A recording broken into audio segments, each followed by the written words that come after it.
Hey guys, tonight we're going somewhere colder, hungrier, and somehow even more awkward than your first high school dance.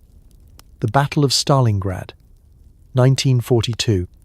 Welcome to a day in the life of a World War II conscript, where your job description is simple: freeze, starve, dodge bullets, and maybe, just maybe, avoid stepping in something you'll regret. But before we dig our foxholes and ration out the comedy, take a second to like this video and subscribe, but only if you actually enjoy what I do here. Comment where you're listening from and how cold it is outside. I'm betting it's at least 10 degrees warmer than the Volga in December. Now, dim those lights, switch on a fan for that soft, distant artillery barrage ambiance, and get yourself as comfortable as possible, because it's about to get historically miserable. Picture this. You're shivering in a threadbare greatcoat, pockets full of nothing but hope, sharing a frozen potato with 5 new friends who haven't showered since the last time anyone felt joy. Are you ready? No. Are any of us really ready for this? Absolutely not. But here we are. But let's pause for a second. How long could you survive eating nothing but mystery soup? Could you march 12 miles through snow, wearing socks made of newspaper? Would you trade your last cigarette for a pair of dry mittens, or just eat the mittens? Could you keep your boots on when they're literally frozen to your feet? How does one politely decline a ration of field bread that's harder than tank armor? And what happens when you finally get to use the bathroom and realize it's just a hole in the snow, already claimed by your entire platoon? Congratulations! You've just woken up in the city of Stalingrad. It's peak winter, and you're about to find out why this is the worst time to be alive. Good luck.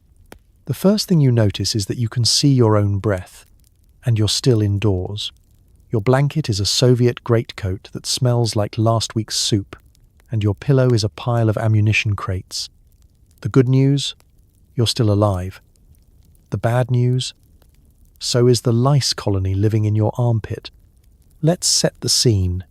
You haven't so much woken up as you have emerged, blinking, from a state of shivering, semi-conscious regret. The building around you used to be a factory, or maybe a school, or possibly just a pile of bricks that someone once optimistically called home. Now, it's a maze of broken windows, frostbitten beams, and the sort of wallpaper you don't so much peel off as chip away with a bayonet. The cold seeps in from every direction, so every surface is either damp or actually frozen. If you manage to roll over without spraining something, you'll notice a fine layer of snow, yes, snow, inside the room. You begin to suspect the building is more ventilation than shelter. But let's talk about the ritual of getting up, if you can even call it that. In Stalingrad, morning means nothing. There's no alarm clock, just the distant echo of artillery and the gentle prodding of your comrade's frozen elbow, nudging you to move so he can steal your spot. Your muscles ache from yesterday's sleep, which mostly involved curling up like a very cold, very undercooked pretzel, desperately hoping the rats don't mistake your toes for something edible. If you're lucky, your boots haven't frozen solid overnight.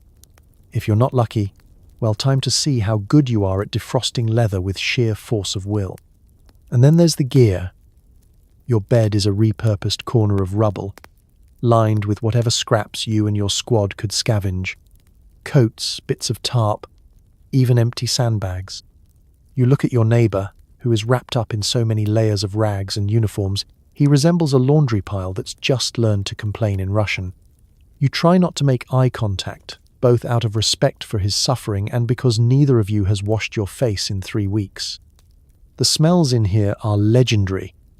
Think unwashed gym bag left on a radiator for a month meets wet dog that also smokes. Every breath is a symphony of human endurance and questionable hygiene. And as you peel back the greatcoat, you can feel the lice marching a victory parade across your chest. It's not personal, it's just the Stalingrad lifestyle. Everyone's got lice, even the officers.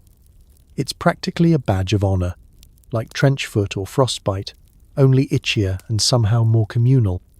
Next comes the moment you attempt to stand. Your spine pops, your knees protest, and you make a noise that's somewhere between a groan and a historical lament. If you're over the age of 25, congratulations. You now qualify for a Soviet veteran's pension, which is to say, more bread rations and possibly a medal shaped like a potato. You brush the frost from your eyebrows, adjust your hat, if you have one, and prepare yourself to face the corridor, which is just another word for wind tunnel with extra bricks. Someone nearby is already shuffling about, muttering curses that would make your grandmother blush if she hadn't already fainted from the draft. A queue forms at the makeshift door, really just a blanket hung over a gaping hole, because everyone knows the morning's best toilet spot is about to be claimed. You trudge out, hoping your boots won't betray you with a spectacular fall. Today's first test: don't slip on a frozen sardine can. As you stagger into the grey morning, you realize you're part of a new family now, equal parts misery and survival, all huddled together for warmth and mutual annoyance. The sun might be up, but in Stalingrad, it's mostly just a distant rumour behind the smoke. Congratulations, you've survived another night in the frozen rubble, only several hundred more to go. You open your eyes, and someone hands you a chipped mug filled with something they swear is coffee. It smells like burnt optimism and tastes like melted shoe leather. The bread is more a weapon than a meal. Break it on your knee. Break your knee. Let's talk about breakfast, Stalingrad style. Gone are the days of gentle morning routines and toast with jam.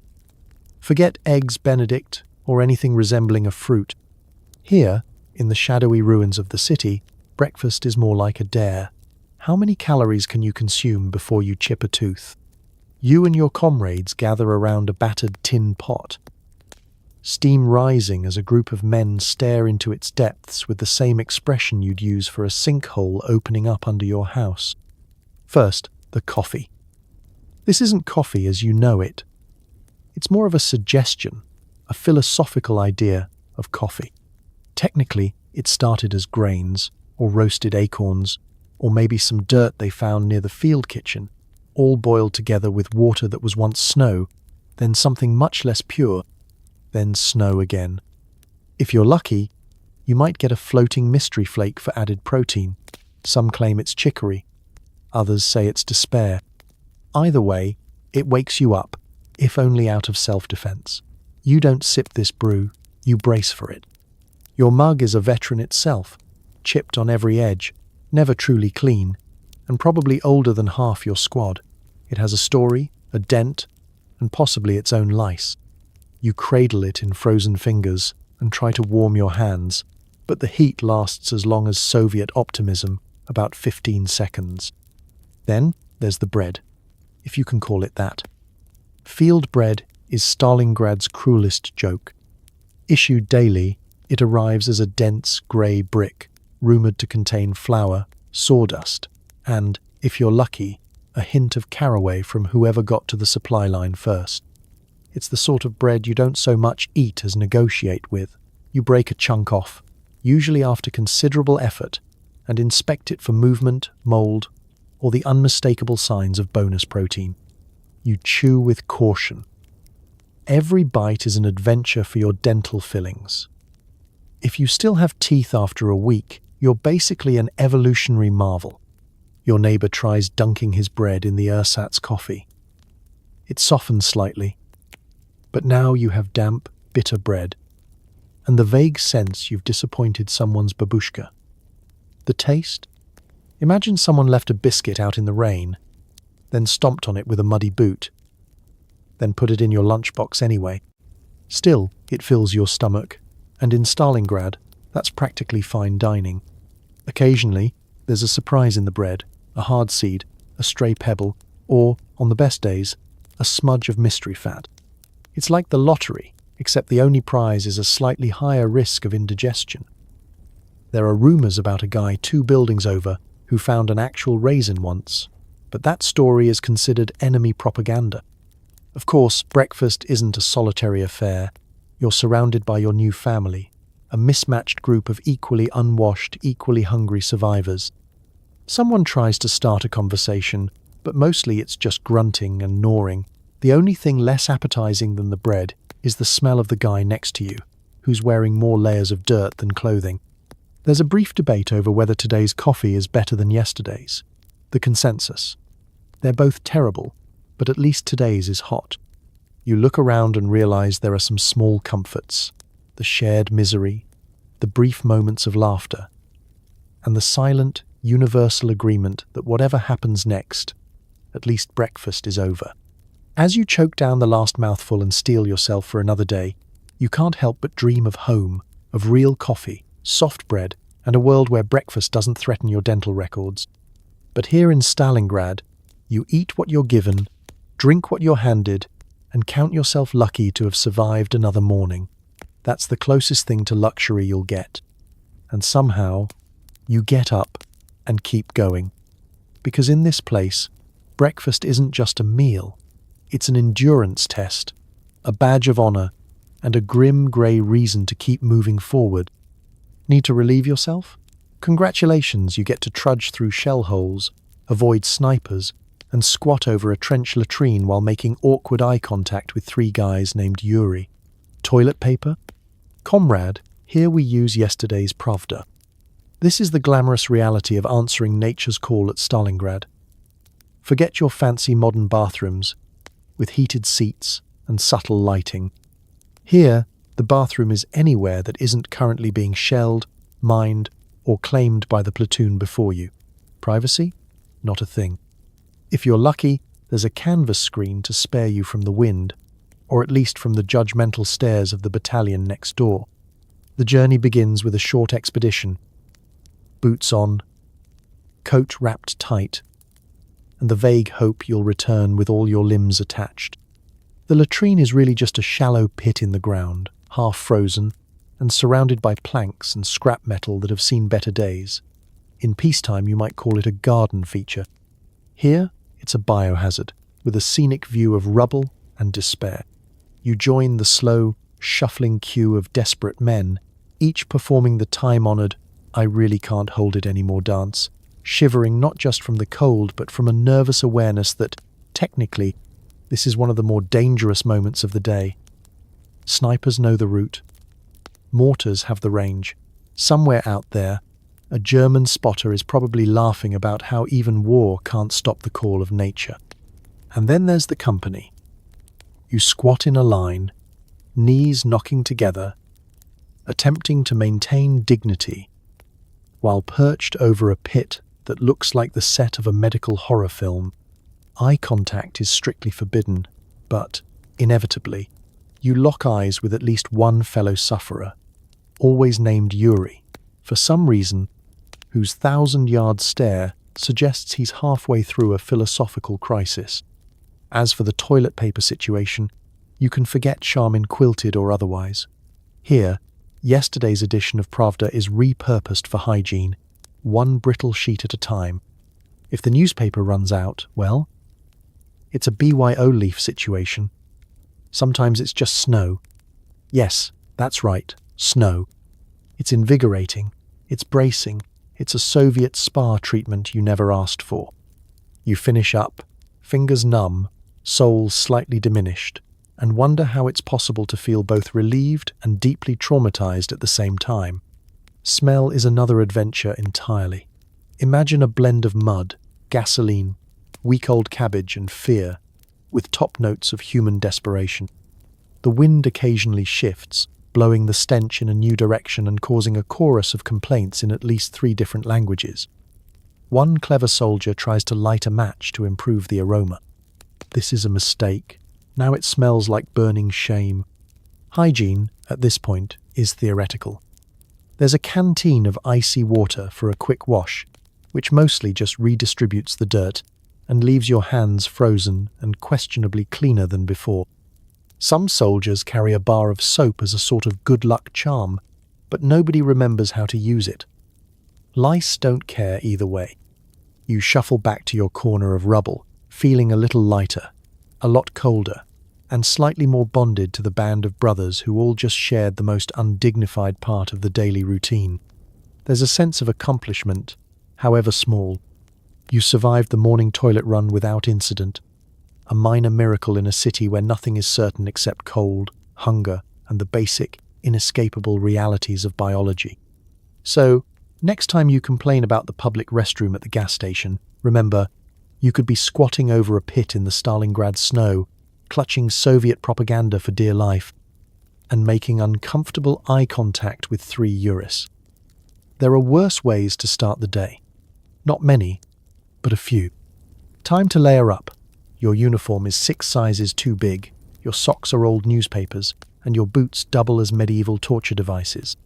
No matter how many layers you wear, you're still convinced your toes have joined the Red Army and deserted. Let's start with the morning routine, a phrase that in Stalingrad means put on everything you own and pray. You fumble in the dark for your uniform, a faded relic of better times, now resembling more of a canvas tent than actual clothing. The Soviet supply system, famed for its creativity if not its accuracy, has gifted you a great coat designed for a man twice your size and 3 times your optimism.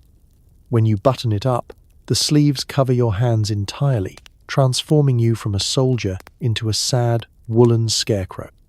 Next come the underlayers. If you're lucky, you might have a scratchy woolen shirt, but more likely you're improvising with whatever scraps you can find. Old scarves, bits of torn uniform, and, in a pinch, actual newspapers, anything to trap a little warmth and slow the icy wind. Pravda, it turns out, is only slightly less effective at keeping out the cold than it is at keeping out bad news. Some men even tuck paper under their armpits and down their boots, creating a soundscape of crackling misery with every step. And the socks, oh, the socks. No one really has socks anymore. Instead, you wrap your feet in rags, newspaper, or, if you're feeling bold, both at once, then jam the whole arrangement into a pair of boots so stiff and unforgiving they might as well be borrowed from a medieval torture museum. Soviet boots were famously durable, meaning nothing short of a direct artillery hit could damage them. But that doesn't mean your feet survive. Every morning you wage a private, frostbitten war against leather, laces, and the ever-present suspicion that your boots are plotting your demise. Then there are mittens, or rather, the absence thereof. If you're lucky, you have one. If you're luckier, it matches. Most days, you alternate between warming your hands under your arms and wondering whether it's worth sacrificing a sock for a makeshift glove. Some men cut holes in their greatcoats and run their arms inside like Russian nesting dolls. It's practical, but if you need to salute or wave, you have to perform a small personal puppet show just to find your own hands. Scarves and hats are another lottery. Some soldiers sport fur hats, battered and threadbare but still a status symbol. The rest make do with anything remotely warm, head wraps, extra shirts, or, in a true act of Soviet ingenuity, a piece of canvas tied around the ears. No matter what you wear, the cold always finds a way in, through the gap at your collar, the hole in your sleeve, or the invisible tunnel running directly to your shivering core. You finish dressing by securing your belt, already full of holes from a dozen different owners, and double-checking the pockets for any precious contraband, an extra pair of mittens, a scrap of chocolate, or the holy grail, dry socks. These are hoarded like gold and only revealed in emergencies or when you want to win friends and influence people. When it's finally time to go outside, you resemble an overstuffed scarecrow, shuffling and rustling with every move. Your squad laughs, because if you don't, you'll cry ice cubes. Mobility is a thing of the past. Running is a theoretical exercise. You move with the cautious dignity of a penguin wearing a parachute. And as you march out, your boots stiff, your teeth chattering, and your hands buried somewhere in the depths of your coat, you realize something profound. The cold is a foe you fight together, but only your wardrobe gets the last laugh. So the next time you complain about a chilly morning, just remember, in Stalingrad, getting dressed wasn't just a daily ordeal, it was an extreme sport, a test of patience, and a minor miracle of survival engineering. And no matter how many layers you wore, your toes were always AWOL. Sleep tight, don't let the lice bite, oh wait, too late. You share your foxhole with an entire ecosystem. Lice in your seams, rats in your boots, and occasionally a fellow soldier who's snoring louder than the artillery. It's funny, before Stalingrad, you probably never thought of yourself as part of a thriving, biodiverse community. But here, personal space is less a right and more of a vague rumour. Every crack in the plaster, every fold in your greatcoat is prime real estate for nature's smallest freeloaders. By day, you battle Germans. By night, you wage a never-ending campaign against tiny, six-legged invaders who seem even more determined. Let's talk about the lice first. They're everywhere. In your collar, in your seams, marching across your scalp like tiny, underfed Cossacks. At first, you try to pretend you're above it all. Maybe you even attempt a little hygiene, boil your shirt over a cook fire or give your socks a snow bath. But within hours, the lice regroup, unfazed, and resume their ceaseless advance. You scratch so much, you start to wonder if you're slowly being converted into a violin. Nobody judges you for it, though. On the contrary, not scratching is suspicious. It means you might be a spy, or at least someone with access to real soap. Then there are the rats. Not the timid, cartoon kind that help Cinderella with her chores, but the bold, Stalingrad breed, so battle-hardened they probably have their own propaganda posters. These rats aren't afraid of humans. In fact, they see you as a temporary inconvenience on their nightly rounds. They squeak and scurry through your boots, your food supplies, and occasionally your sleeping comrade, who wakes up convinced he dreamt about squirrels. One rat in particular, dubbed Commissar Whiskers by the squad, is so large and confident he once dragged away a whole potato in front of 3 grown men. None of you tried to stop him. That's just how things work now. And of course, the other humans, your fellow soldiers. You know you've reached a special kind of intimacy when you don't flinch at the sound of snoring, or when someone rolls over and mumbles in their sleep about missing home, or hot baths, or just one night without feeling like a flea circus ringmaster. Personal boundaries dissolve in the cold. If someone's feet wander into your sleeping space, you nudge them only if they're colder than yours. Survival trumps etiquette. It's not just the sights, but the smells. Foxholes have their own distinct aroma, a blend of sweat, mildew, ancient cheese, and a mysterious undertone you've stopped trying to identify. The rats don't mind. The lice seem to thrive on it. You joke about bottling it and selling it as Eau de Stalingrad, the only cologne guaranteed to clear out a bunker. At times, you get creative. Some men swear by rubbing garlic or onion on their skin to ward off pests. Others experiment with spirits or tobacco smoke. The result is less pest control and more an additional layer of stench. But at least it's something to do. Rumour has it that officers have access to a real delousing station somewhere in the city, but no one you know has ever seen it. You start to believe it's a legend, like hot meals or a dry pair of socks. But you adapt. Your sense of disgust gradually fades. You swap stories about the most audacious rat heists, the itchiest night, the time someone tried to domesticate a mouse as a pet, only for it to defect at the first sign of bread. You bond over the absurdity. In a weird way, the pests become part of the team, unwelcome but inescapable. Eventually, you drift off to sleep, scratching idly, listening to the gentle squeak of tiny claws and the soft snore of your friend beside you. In Stalingrad, you take your companionship where you can find it, even if it comes with fur, fangs, or 6 little legs. And in the darkness, you almost feel at home. Almost. Every morning, your unit lines up, and the officer attempts to pronounce everyone's name with the enthusiasm of a man reading from a tax form. Half the squad is missing, either lost, reassigned, or out searching for the mythical second sock. Roll call at Stalingrad is less of a military ceremony and more of a daily existential group therapy session. It takes place in whatever counts as an open space that morning, a shattered hallway, a snowy street corner, or a shell crater with good acoustics. The men shuffle into formation, boots crunching on ice and rubble, collars pulled up high. Everyone is half awake, half dressed, and 100% wishing they were anywhere else. The officer, chosen for his apparent inability to pronounce vowels or smile, squints at a crumpled, rain-soaked roster and starts reading. He's from somewhere far away, so every name gets a new, creative twist. Ivanov becomes Ivanov. Sergei morphs into Sergei, which causes a ripple of suppressed laughter from the men. Every morning is a phonetic adventure.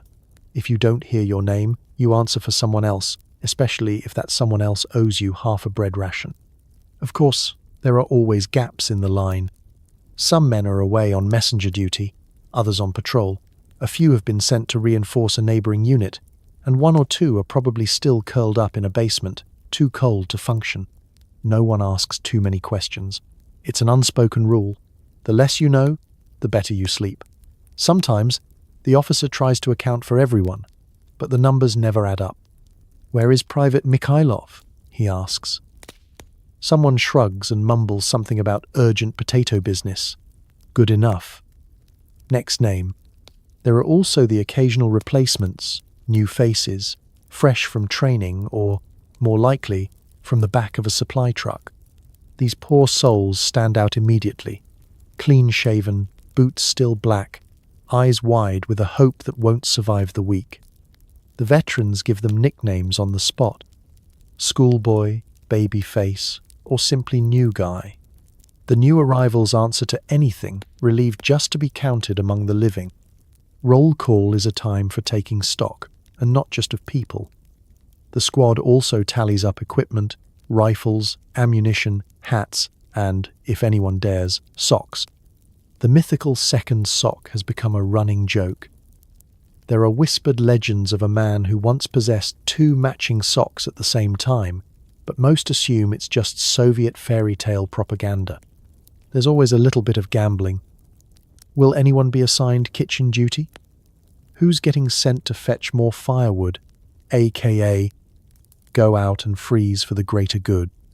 Sometimes, for fun, someone answers with a German accent, or claims to be a general just to see if the officer is paying attention. This never works, but it helps pass the time. As the names go on, the background soundtrack is the usual Stalingrad medley: distant artillery, a coughing fit from the squad's chain, smoker, and someone arguing with a rat over ownership of a biscuit. The officer occasionally interrupts the ritual with news from headquarters. Reinforcements are coming. They never are. Rations will improve. They never do. Morale is high. Not even close.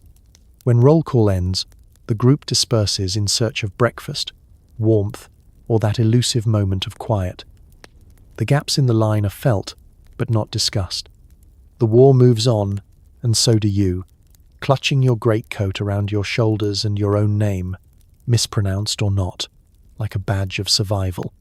In Stalingrad, the simple act of answering to your name is both an act of defiance and a small victory.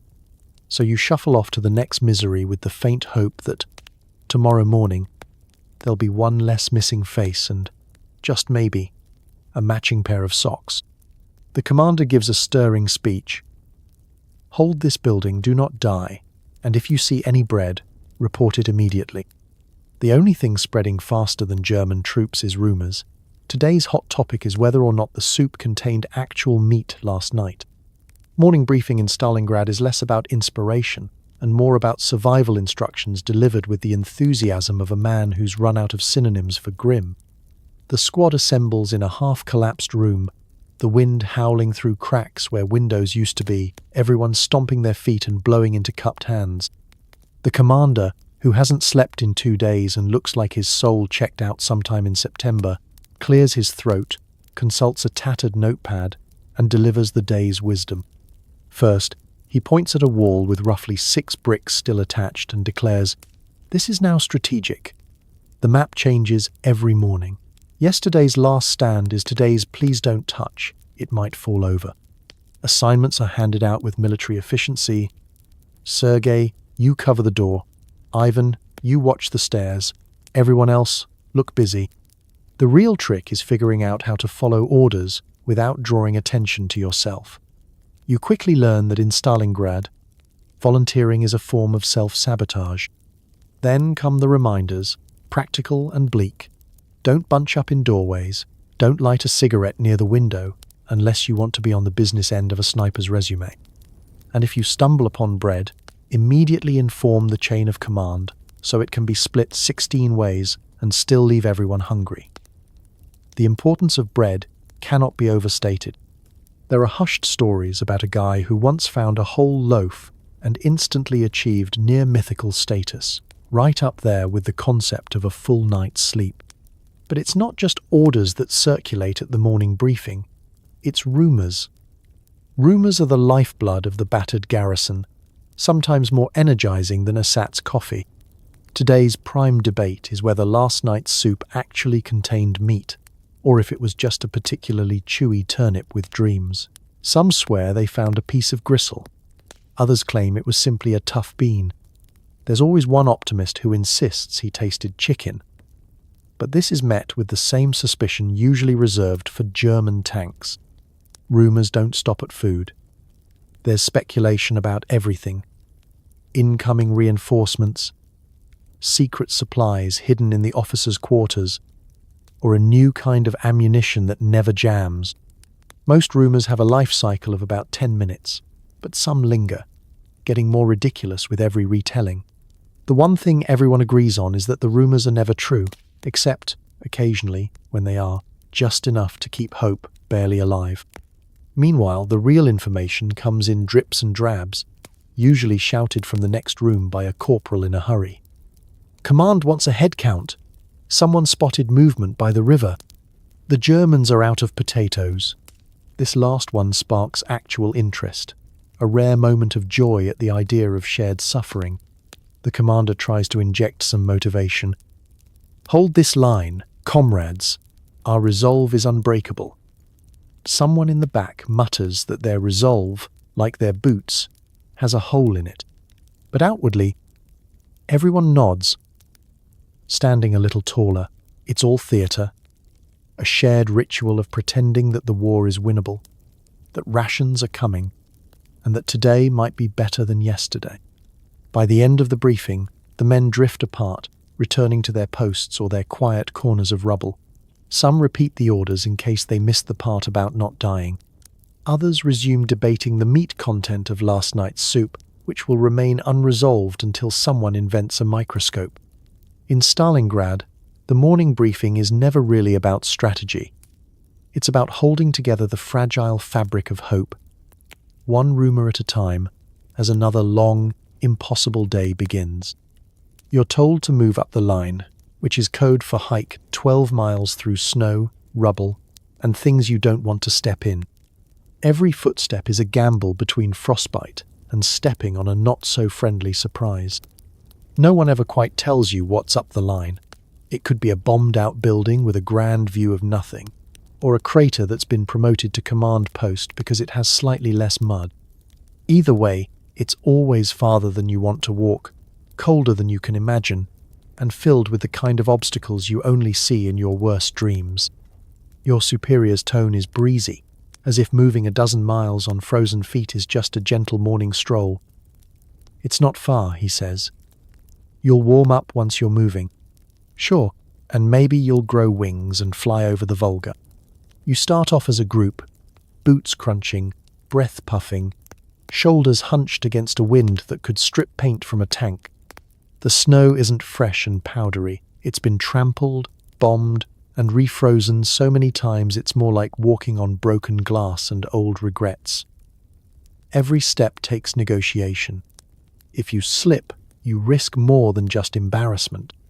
There could be a frozen puddle of something best not investigated or, worse, the infamous bouncing Betty landmine just under the surface, lying in wait for the world's clumsiest footstep. But it's not just mines. There's always rubble, endless piles of bricks and metal that used to be something important, now serving only as ankle-twisting traps. You tiptoe around burnt-out tanks, twisted fences, and half-eaten sacks of, well, who knows what. If you're lucky, the ground is merely uneven. If you're not, you find out the hard way that the snow is only hiding another hole, or a not-quite-extinguished fire from yesterday's artillery strike. The wind is relentless, It howls through your coat, numbs your face, and instantly freezes any ambition you had about getting through the day in a good mood. Occasionally someone tries to make conversation, but mostly it's a chorus of grunts, curses, and muffled complaints about whose turn it is to carry the ammunition box. There's always one optimist who says, "At least it's not raining," which earns him a dozen dirty looks and possibly a snowball to the helmet. Along the way, you pass familiar landmarks: the bent lamppost, the crater shaped suspiciously like a bathtub, the pile of bricks rumoured to be haunted by the ghost of someone's last clean pair of socks. You keep your eyes on the person in front of you, not out of trust, but because if they vanish suddenly, you'll know to change course fast. The real challenge, though, is keeping your feet. Every minute in those Soviet boots adds another layer of pain. The circulation in your toes is more of a memory than a reality.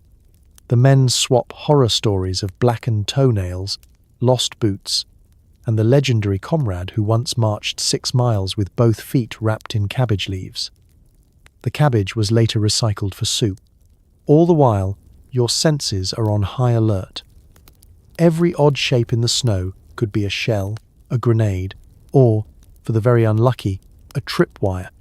You listen for the telltale click, because if you hear it, at least you know you've still got ears. Even the city is quiet, as if it's waiting for someone to make a mistake. Eventually, you reach your new position, which is usually no better than where you started. You flop down behind whatever rubble offers cover, legs aching, frost clinging to your eyebrows, and wonder how many more times you'll get to do this before spring. No one really says much. You just check your boots, check your toes, and check to make sure everyone made it. So the next time you feel annoyed by a brisk winter walk, picture yourself, boots cracking, teeth chattering, wading through a blizzard of bricks and booby traps, just hoping the only thing you step on is yesterday's bread crust. In Stalingrad, every march is a roll of the dice, and the house always wins. "Dig in," says the sergeant, tossing you a shovel with more holes than your socks. The ground is frozen solid, your fingers are numb, and every scoop of earth is a reminder that you should have stayed in school. Welcome to another thrilling episode of DIY Survival, Stalingrad Edition, where the only thing separating you from a mortar shell is your determination, a bent shovel, and about 4 inches of Siberian permafrost. If you've ever struggled with home improvement projects, just know that nothing builds character like trying to excavate a foxhole in sub-zero weather, in a city where the soil is mostly brick, ice, and your own lingering doubts. Step 1. Select your digging site. Ideally, it should offer some protection and not be directly in the line of enemy fire. Realistically, it's wherever you happen to be standing when the sergeant yells. If you're lucky, you might find a patch of earth that hasn't been turned into a lunar landscape by artillery. If not, you'll be hacking away at rubble, scrap metal, and the occasional mysterious bone. You don't ask questions.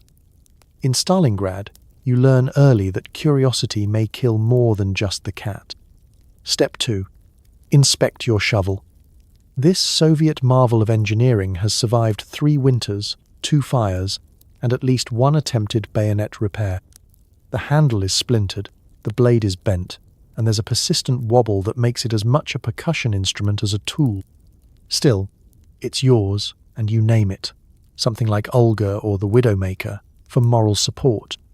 The first thrust into the ground is a humbling experience. The top layer, a mix of ice and broken glass, gives way with a stubborn crunch. After that, it's slow progress. Chip, hack, swear, repeat. Your breath comes out in white puffs, fogging your vision and making your nose run. Gloves? You wish. You alternate digging with jamming your hands under your armpits, each finger slowly going numb, and then, mysteriously, on fire again as the blood reluctantly returns. It isn't long before your foxhole begins to resemble a shallow grave, which, if we're being honest, is kind of the point. You compare depths with your neighbours, trading insults and questionable advice. Someone claims you should just breathe on the ground to melt it. You try, and all you get is a frosty moustache and a renewed sense of futility. Some resourceful souls try to speed things up, using bayonets as pickaxes, tossing buckets of boiling water when there's any to spare, or, in moments of desperation, attempting to bribe a rat to dig for them. The rats are uninterested. They have standards, after all. Meanwhile, the sergeant circles, offering encouragement in the form of criticism and stories about how, back in his day, they dug foxholes with their bare hands, and then had to share them with a platoon of angry geese. After an hour, your body is a patchwork of aches. You can't feel your toes, your lower back is threatening open revolt, and your grip on the shovel is about as steady as your faith in tomorrow's breakfast. Occasionally, someone hits a pipe or a buried helmet, and for a fleeting moment, the squad debates whether it's treasure, a booby trap, or the world's worst time capsule. You move on. There's no time for sentiment. When at last your foxhole reaches regulation depth, meaning you can sit in it and only your eyebrows are visible, you collapse into your new home. It's drafty, cramped, and the walls are already crumbling. But in Stalingrad, a few inches of frozen mud are the difference between a lucky day and a very bad headline. So you settle in, huddling down as best you can, shovel at your side. If you're lucky, you'll get a few minutes of quiet before the next round of artillery. If not, well, at least you're already halfway to being buried. And as you stare up at the grey, endless sky, you wonder why nobody mentioned foxholes on the recruitment poster. Lunch arrives in a rusty pot. Cabbage soup, maybe, if you squint. There's more water than vegetables, and sometimes a bonus chunk of mystery meat that everyone pokes but no one claims. First, let's talk about the presentation. There are no bowls, just battered metal cups and the occasional helmet pressed into emergency serving duty. The ladle, more rust than metal, swirls the soup and reveals the real contents: pale green shreds of cabbage, a few floating slivers of carrot, and something greyish that could be potato, turnip, or the universe's oldest dumpling. The cook calls it soup, the squad calls it liquid regret. Either way, it's what's for lunch. A line forms. You wait your turn, holding out your cup with the kind of hope usually reserved for lottery drawings or hot showers. The cook, bundled in so many layers he resembles a disgruntled snowman, slops a serving into your vessel. It splashes against the sides, immediately cooling into a thin skin, Mother Nature's way of saying, "Don't get comfortable." The scent is faintly vegetable, mostly boiled despair, with undertones of diesel fuel. You inhale deeply. It's the best thing you'll smell all week. Seating is wherever you can squat without sitting in slush. You join your squad, huddled behind a low wall. Conversation turns to calories. Someone claims that the cabbage soup has the nutritional value of a wet envelope. You silently agree. It takes 3 full spoonfuls to feel anything, and most of what you feel is the cold metal against your teeth. Then there's the mystery meat. Each serving, if you're lucky, contains a bite-sized chunk of something. It's grey, it's chewy, and it's absolutely not going to win any culinary awards. The squad plays a guessing game. Is it pork, beef, rat, or one of those legendary carrier pigeons the supply sergeant keeps mentioning? Nobody wins, and nobody really wants to. You poke at the meat, then poke at your comrade's meat, then poke at the possibility that it's not actually meat at all. One brave soul eats his chunk without a second thought, earning instant hero status. He's still chewing when everyone else is already on their second spoonful of cabbage water.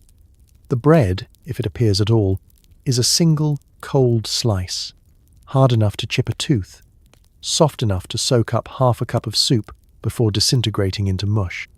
You debate whether to use it as a utensil, a napkin, or simply a bargaining chip for tomorrow's ration of actual bread. Sometimes, the cook drops a spoonful of millet or barley into the pot. These sink to the bottom, so getting a grain is the Eastern Front equivalent of winning the lottery, except the prize is mostly just more chewing. Lunch isn't just about food, though. It's about ritual and survival. Everyone swaps rumors while they eat, news from home, stories of miraculous feasts, and the classic Stalingrad fantasy, an entire sausage, eaten alone and without sharing.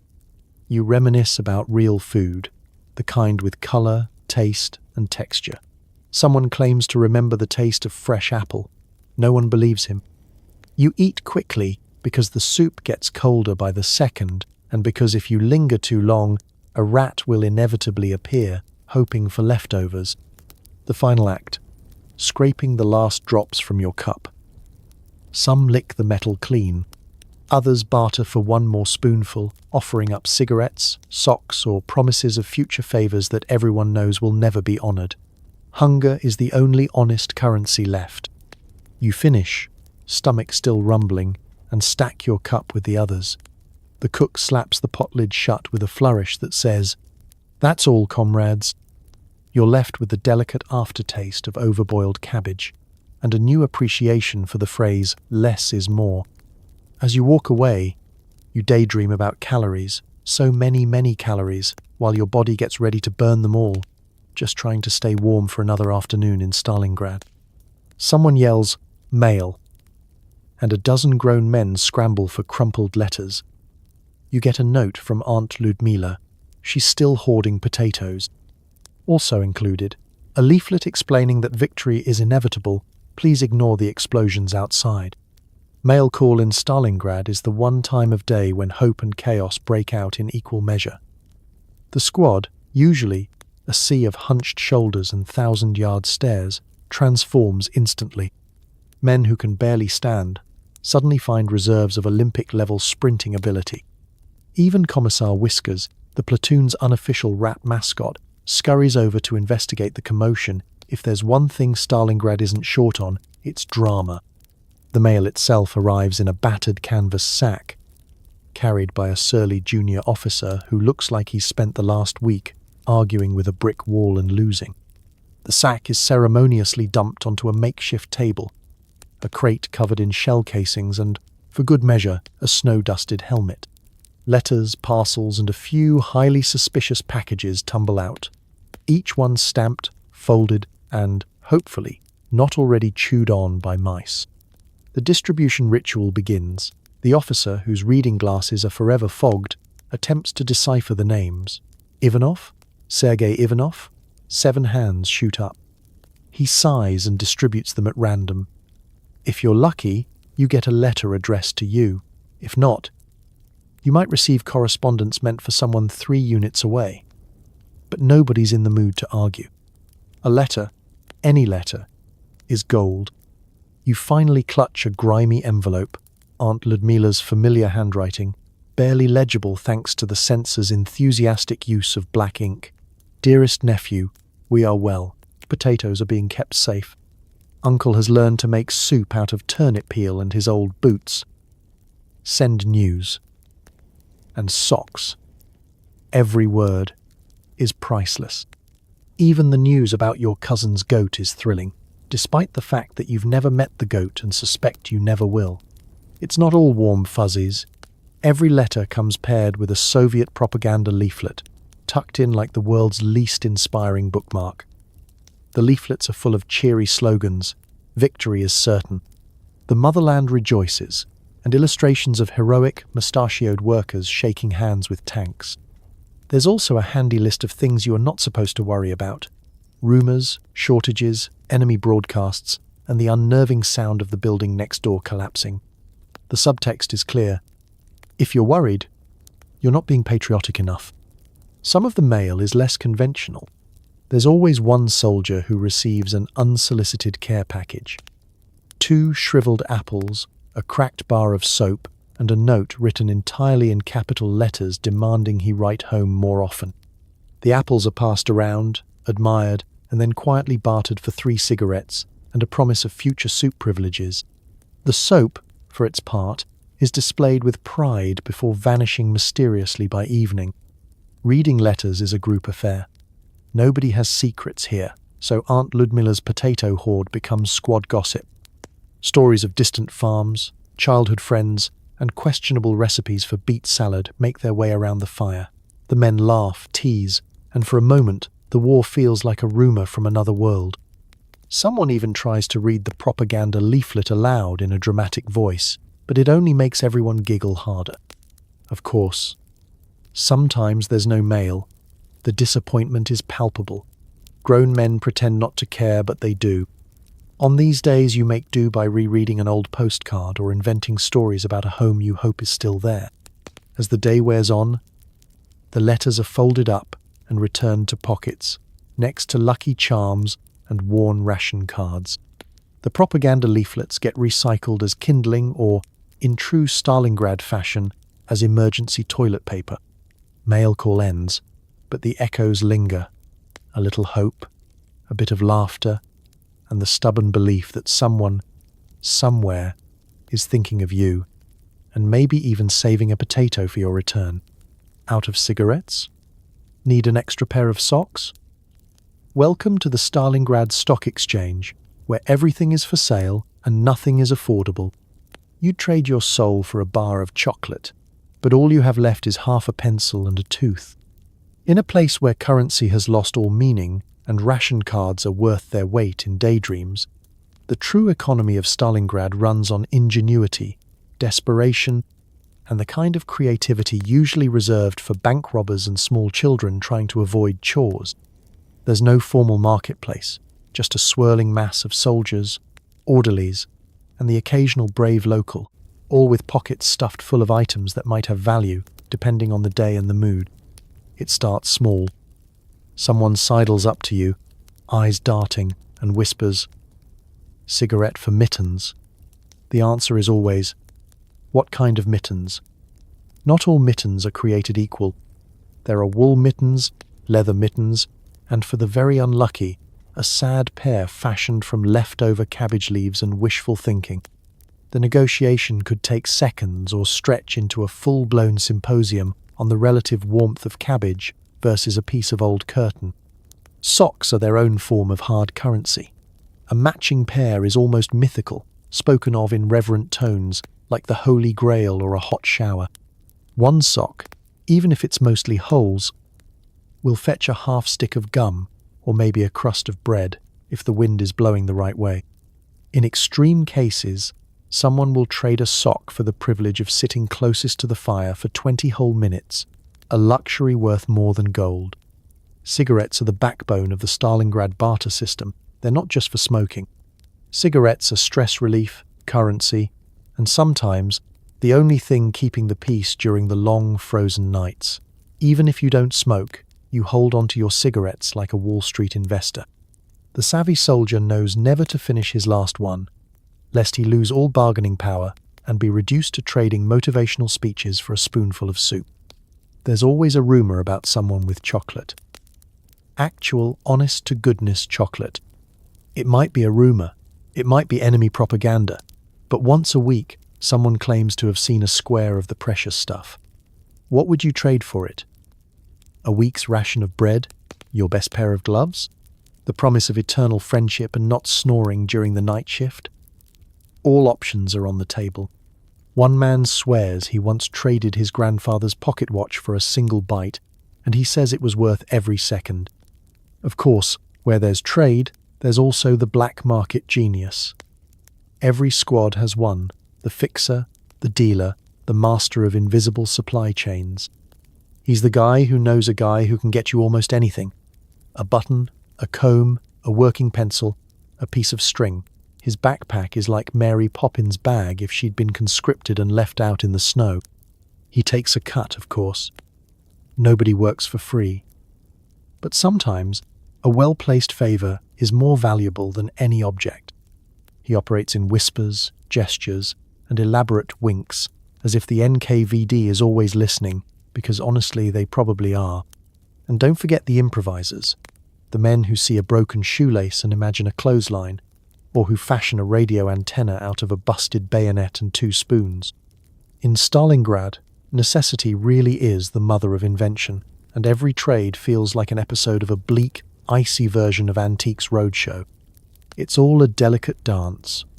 Supply and demand, hope and disappointment. The ever-present risk that you'll swap your last prized possession for something that's gone in a bite. But this black market ballet keeps the wheels of survival turning. At the end of the day, you count your treasures. Half a pencil, a crust of bread, one glorious sock, and the faint hope that tomorrow's bartering brings something better. In Stalingrad, fortune favors the resourceful, and every deal, no matter how small, feels like a victory against the cold. Bath time means grabbing a handful of snow and rubbing it across your face until you feel less like a human and more like a yeti. Soap is a rumor. Deodorant is a fantasy. And everyone smells like cold onions and fear. Welcome to the Eastern Front spa experience, where your morning routine is less about rejuvenation and more about scraping a thin layer of misery from your skin. There's no line for the shower here. There are no showers. The closest thing to running water is what's running down your back after the roof leaks. So you improvise. A palmful of snow, icy enough to wake the dead, gets rubbed across your cheeks, your neck, and, if you're feeling particularly daring, your armpits.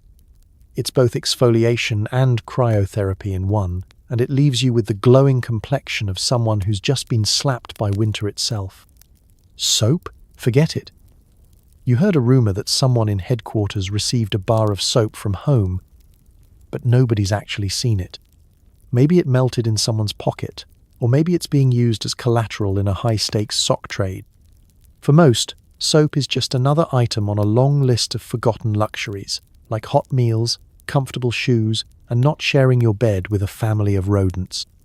Deodorant is a complete fantasy. The only scent in the air is the potent bouquet of sweat, wool, onions, and whatever mystery meat you had for lunch last week. Some men make an effort, pinching herbs into their collars or tucking wilted garlic cloves under their arms. Does it work? Not even a little. If anything, it adds another layer to the aroma, a hint of rustic barnyard over the ever-present fear and cabbage. Washing your uniform is an ordeal worthy of a medal. First, you must secure water, a process involving snow melting, bucket hauling, and silent prayers that nobody else needs it for drinking. Then comes the scrubbing. In the absence of soap, you settle for brute force, sand, or a piece of bread if you're feeling both rich and desperate. After a wash, the garment must be wrung out and left to dry in the freezing wind. Congratulations, you've just invented the world's stiffest, coldest shirt. Putting it back on is like donning a frozen tortilla, except somehow less appetizing.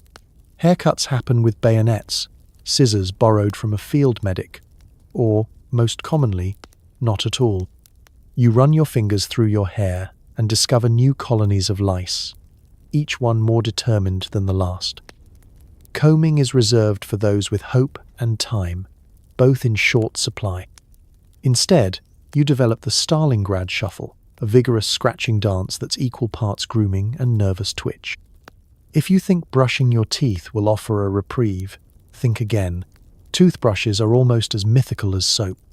Most men make do with a twig, a finger, or a mouthful of cold water swished around with a vague sense of optimism. Toothpaste? A wartime joke. You once heard a rumor about baking soda, but it turned out to be just more snow. Despite all this, you adapt. Smells become background noise, and so does the constant itch.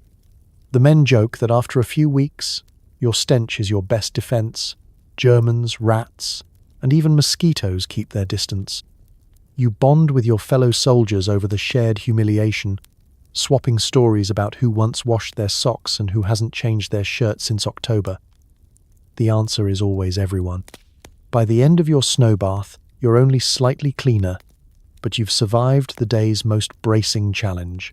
You pull your greatcoat back on, feeling like a yeti who's seen things. And as you join your comrades who all smell just as bad as you realize that in Stalingrad, hygiene isn't about getting clean. It's about clinging to a scrap of dignity, one icy handful of snow at a time. You thought trench foot was a metaphor. It's not. Your skin is a patchwork of bites, your feet are perpetually damp, and you'd give anything for 5 minutes with a dermatologist or just a bottle of vodka. It starts, innocently enough, a scratch here, a rub there, but soon Your entire body has turned into a landscape of discomfort. You scratch your scalp, and the lice scratch back. You dig at a spot behind your knee and come away with a handful of what might be skin, or just an extra layer you didn't need. Even your uniform seems to be conspiring against you, chafing new patches of misery into existence every time you move. Let's talk about lice. They are not just a nuisance, they are a fact of daily existence. Tiny, relentless, and immune to shame, they set up camp in every seam, every fold, every inch of wool or skin you can't easily reach. You dream of hot water and a proper scrub, but in Stalingrad, dreams are as common as clean underpants. There are techniques to fight them, of course, delousing powders, boiled uniforms, even rolling lit cigarettes along your cuffs. None of them really work. At best, you kill a few lice and give the rest a motivational speech about resilience. If lice are the infantry of discomfort, scabies are the commandos. They burrow, they conquer, they colonize. You develop mysterious rashes in places you didn't know existed, and scratching only makes it worse.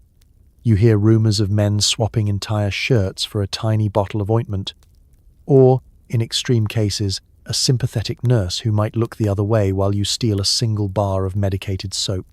For most, though, relief is just a fantasy whispered about in the darkness, right alongside the legendary extra pair of dry socks. Then, of course, there's the feet. Oh, the feet. You've never been particularly attached to them, but now you realize you might actually need them. Your boots, heavy and stubborn, are designed to outlast you, and they seem determined to do so. Every morning you peel off your socks, if you're lucky enough to have them, and discover your toes have fused into one cold, soggy mass. The damp, combined with relentless marching and a total lack of foot powder, leads to the dreaded boot rot, cracked skin, open sores, and a smell that could legally be classified as chemical warfare. And don't even ask about blisters. You stopped counting after day 3. Now it's just a question of how much skin you're willing to lose versus how far you still have to march. Some men swear by secret cures, a scrap of clean cloth here, a bit of bacon grease there, or the timeless classic. Simply ignore it and hope you won't have to walk tomorrow. It isn't just physical, though. The itch gets in your head. You see someone scratching and suddenly, you're scratching too. It's contagious in a way that laughter or hope could only dream of being. Entire conversations happen mid-scratch, and everyone is remarkably understanding. Judgment is reserved for men who don't scratch. Suspicion swirls around anyone who seems too comfortable. Are they a spy? Or worse, do they have secret access to actual soap? Through it all, you try to keep a sense of humor. There are jokes about winning the war against lice and growing a new skin for the motherland. You invent competitions. Who has the worst rash, the smelliest feet, the most creative method for drying socks over a single candle? In Stalingrad, suffering together is its own kind of bonding. So you carry on. You scratch, you limp, you soak your feet in whatever water isn't immediately frozen, and you count down the days until relief arrives, whether in the form of spring, victory, or just a brief, blissful moment without the endless itch. Until then, you settle for vodka when you can get it, and you toast to the hope that someday, dermatologists will be as common as rats. Every time you poke your head up, you wonder if it's the last time. The only thing more terrifying than a German sniper is a Russian officer with a clipboard. Your main strategy: don't be taller than the nearest brick. Welcome to the most nerve-wracking sport in Stalingrad, the daily dance of survival, played in bombed-out buildings and snowy alleyways, where the rules are simple. If you can see daylight, daylight can see you. The game board is the entire city. Every broken window or shell-blasted wall a potential hiding spot for someone with a rifle and an appetite for chaos. You start to notice which bricks are safest, low, sturdy, and ideally just wide enough to shield your head plus an optimistic inch. Some men adopt the posture of question marks, bent and hunched, moving only when absolutely necessary, and then only at a speed that can best be described as furtive slug. No one mocks your crouch. In Stalingrad, the best posture is the one that keeps you breathing. Spotting a sniper is nearly impossible. They are urban phantoms, blending into piles of debris, peeking from shattered attics, or masquerading as harmless laundry flapping in the wind. You squint through half-frozen eyes at every window, every shadow, every suspicious bit of movement. There's always the hope that the sniper has gotten bored and wandered off, in search of someone who looks more interesting or perhaps taller, but hope isn't a great defense. As a result, every outing is a carefully choreographed performance. You consult with your comrades in whispered voices. Is it safe? Did anyone hear that shot earlier? Do I look too tall today? Helmets are pulled down low, scarves wrapped high. Some men fashion makeshift periscopes out of broken mirrors and string, holding them over a wall with shaking hands. It's a tense, Soviet version of whack-a-mole, except the mole is you and the mallet is 7.9, 2 millimeters of pure incentive to stay hidden. You learn quickly, avoid open doors, don't silhouette yourself against the sky, and if you must run, do it in a zigzag that would make a startled chicken proud. There are elaborate myths about how to avoid snipers, walk backwards, hum the Soviet anthem, or carry a loaf of bread above your head. None of these work, but every squad has its lucky charm. But it's not just the Germans. Russian officers stalk the ruins, clipboard in hand, looking for volunteers for the most dangerous assignments, or worse, to count heads and report who is missing. The truly unlucky get caught between a sniper's crosshairs and a commissar's glare, an experience best described as existential whiplash. You've never been so determined to blend in with rubble. If you're ever foolish enough to complain, a veteran will regale you with stories about the legendary Lady Death, Lyudmila Pavlichenko, the famous Soviet sniper, who racked up a kill count that made the enemy think twice about sticking their own heads up. There's a strange pride in knowing the best snipers might be on your side, until of course you're assigned to stand guard in a position with an excellent view of several sniper nests. In that case, you pray for invisibility. Sometimes you hear the crack of a rifle, followed by a tense silence. Everyone ducks lower. Was it close? Was it meant for you? You take a moment to reflect on your life choices, mainly how you ended up here instead of somewhere warm and quiet, like Siberia in July. By sunset, your back aches from crouching, your nerves are frayed, and your hair is just a little grayer. But you're still alive, which is more than you can say for the brick you used as cover. It now has a neat new hole. In Stalingrad, survival means mastering the art of staying low, moving slow, and making yourself so boring that even the snipers lose interest.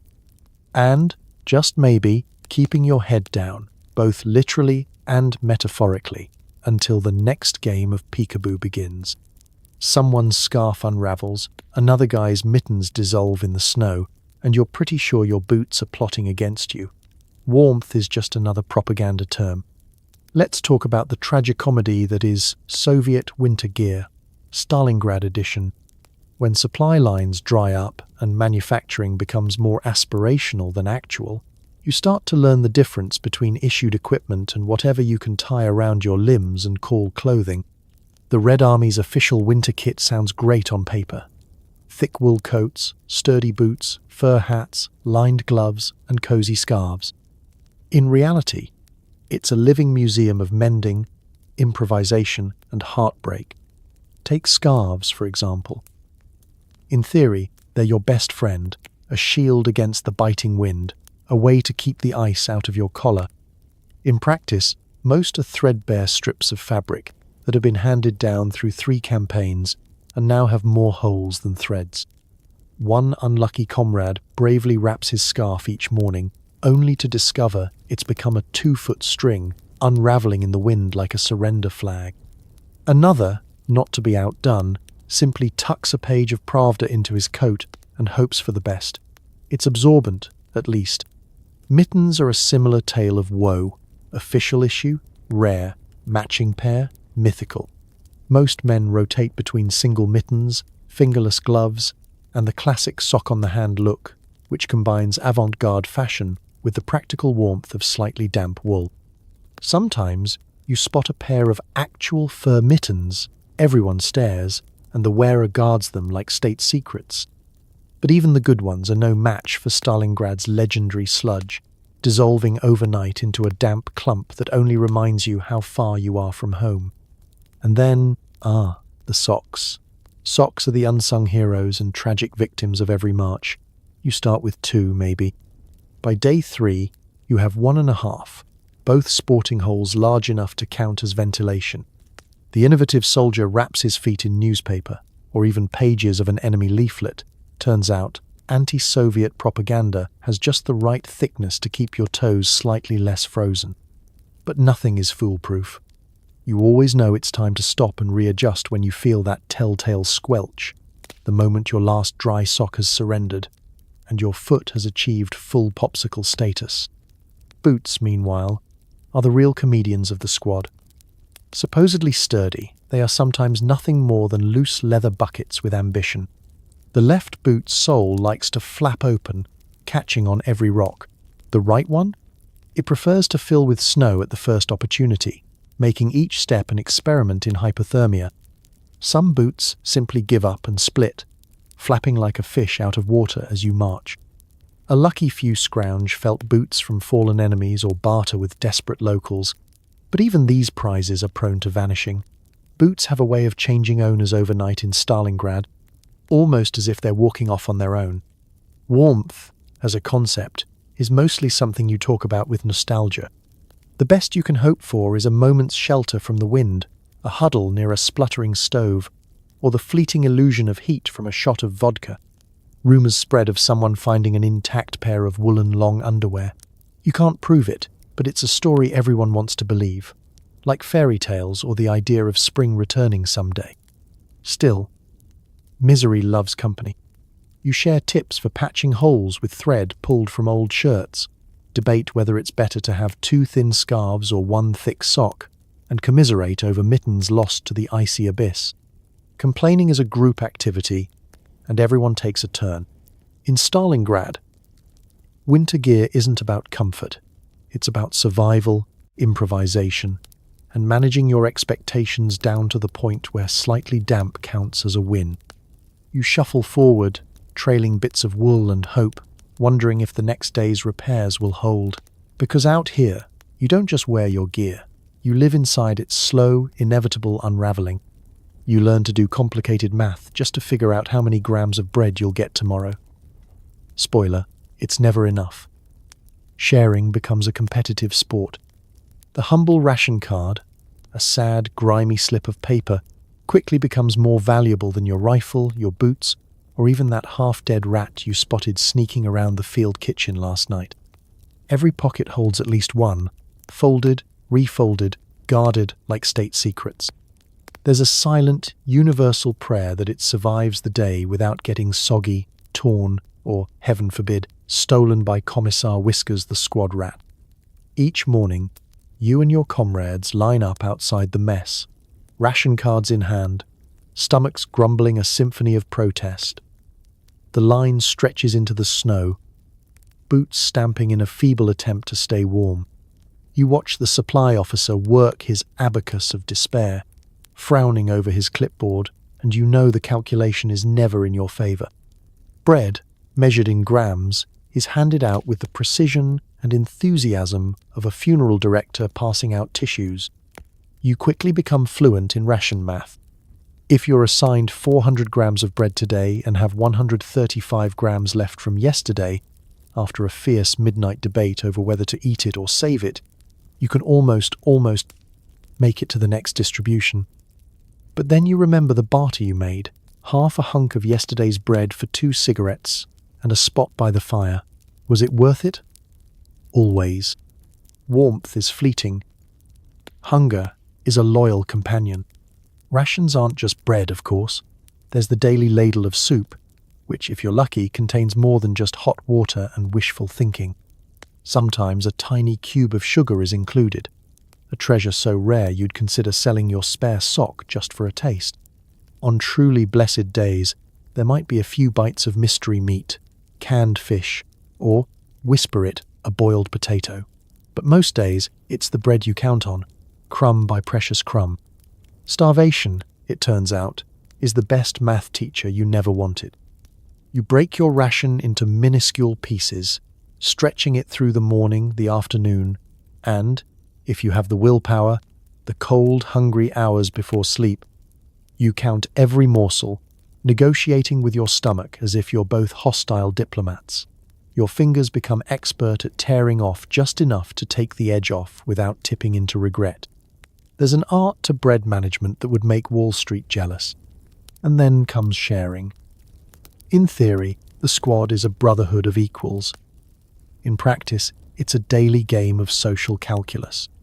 Someone inevitably forgets or loses a ration card, and a heated discussion breaks out over whether to share or teach him a lesson in responsibility. Every so often, the group bands together, and everyone chips in a crust for the man who just received bad news from home or who's nursing a wound. Other times, charity evaporates faster than soup on a campfire. Hunger is the great equalizer, and even the most generous soul will eventually start eyeing your crust with the cold logic of a wolf pack. There are always rumors that tomorrow's ration will be bigger, that the supply trains are coming, that someone up the chain is hoarding the good stuff. You listen, you hope, but deep down you know, the only reliable thing is the little slip of paper in your pocket, your own ration card, already soft and nearly unreadable from constant handling. At night, you dream about food, towering piles of bread, rivers of soup, mountains of sugar cubes. You wake up chewing air, clutching your ration card like a lifeline. In Stalingrad, the only thing more complex than the war is the math you do every day just to survive. And the only thing harder than surviving is deciding whether to share your last crumb or keep it for tomorrow. When the world is falling apart, all you can do is laugh. Bad jokes about commissars, terrible puns about rations, and the eternal debate. Would you eat a boot if it was boiled long enough? Trench humour is the glue holding everything together when the mortar, morale, and even the bread are crumbling.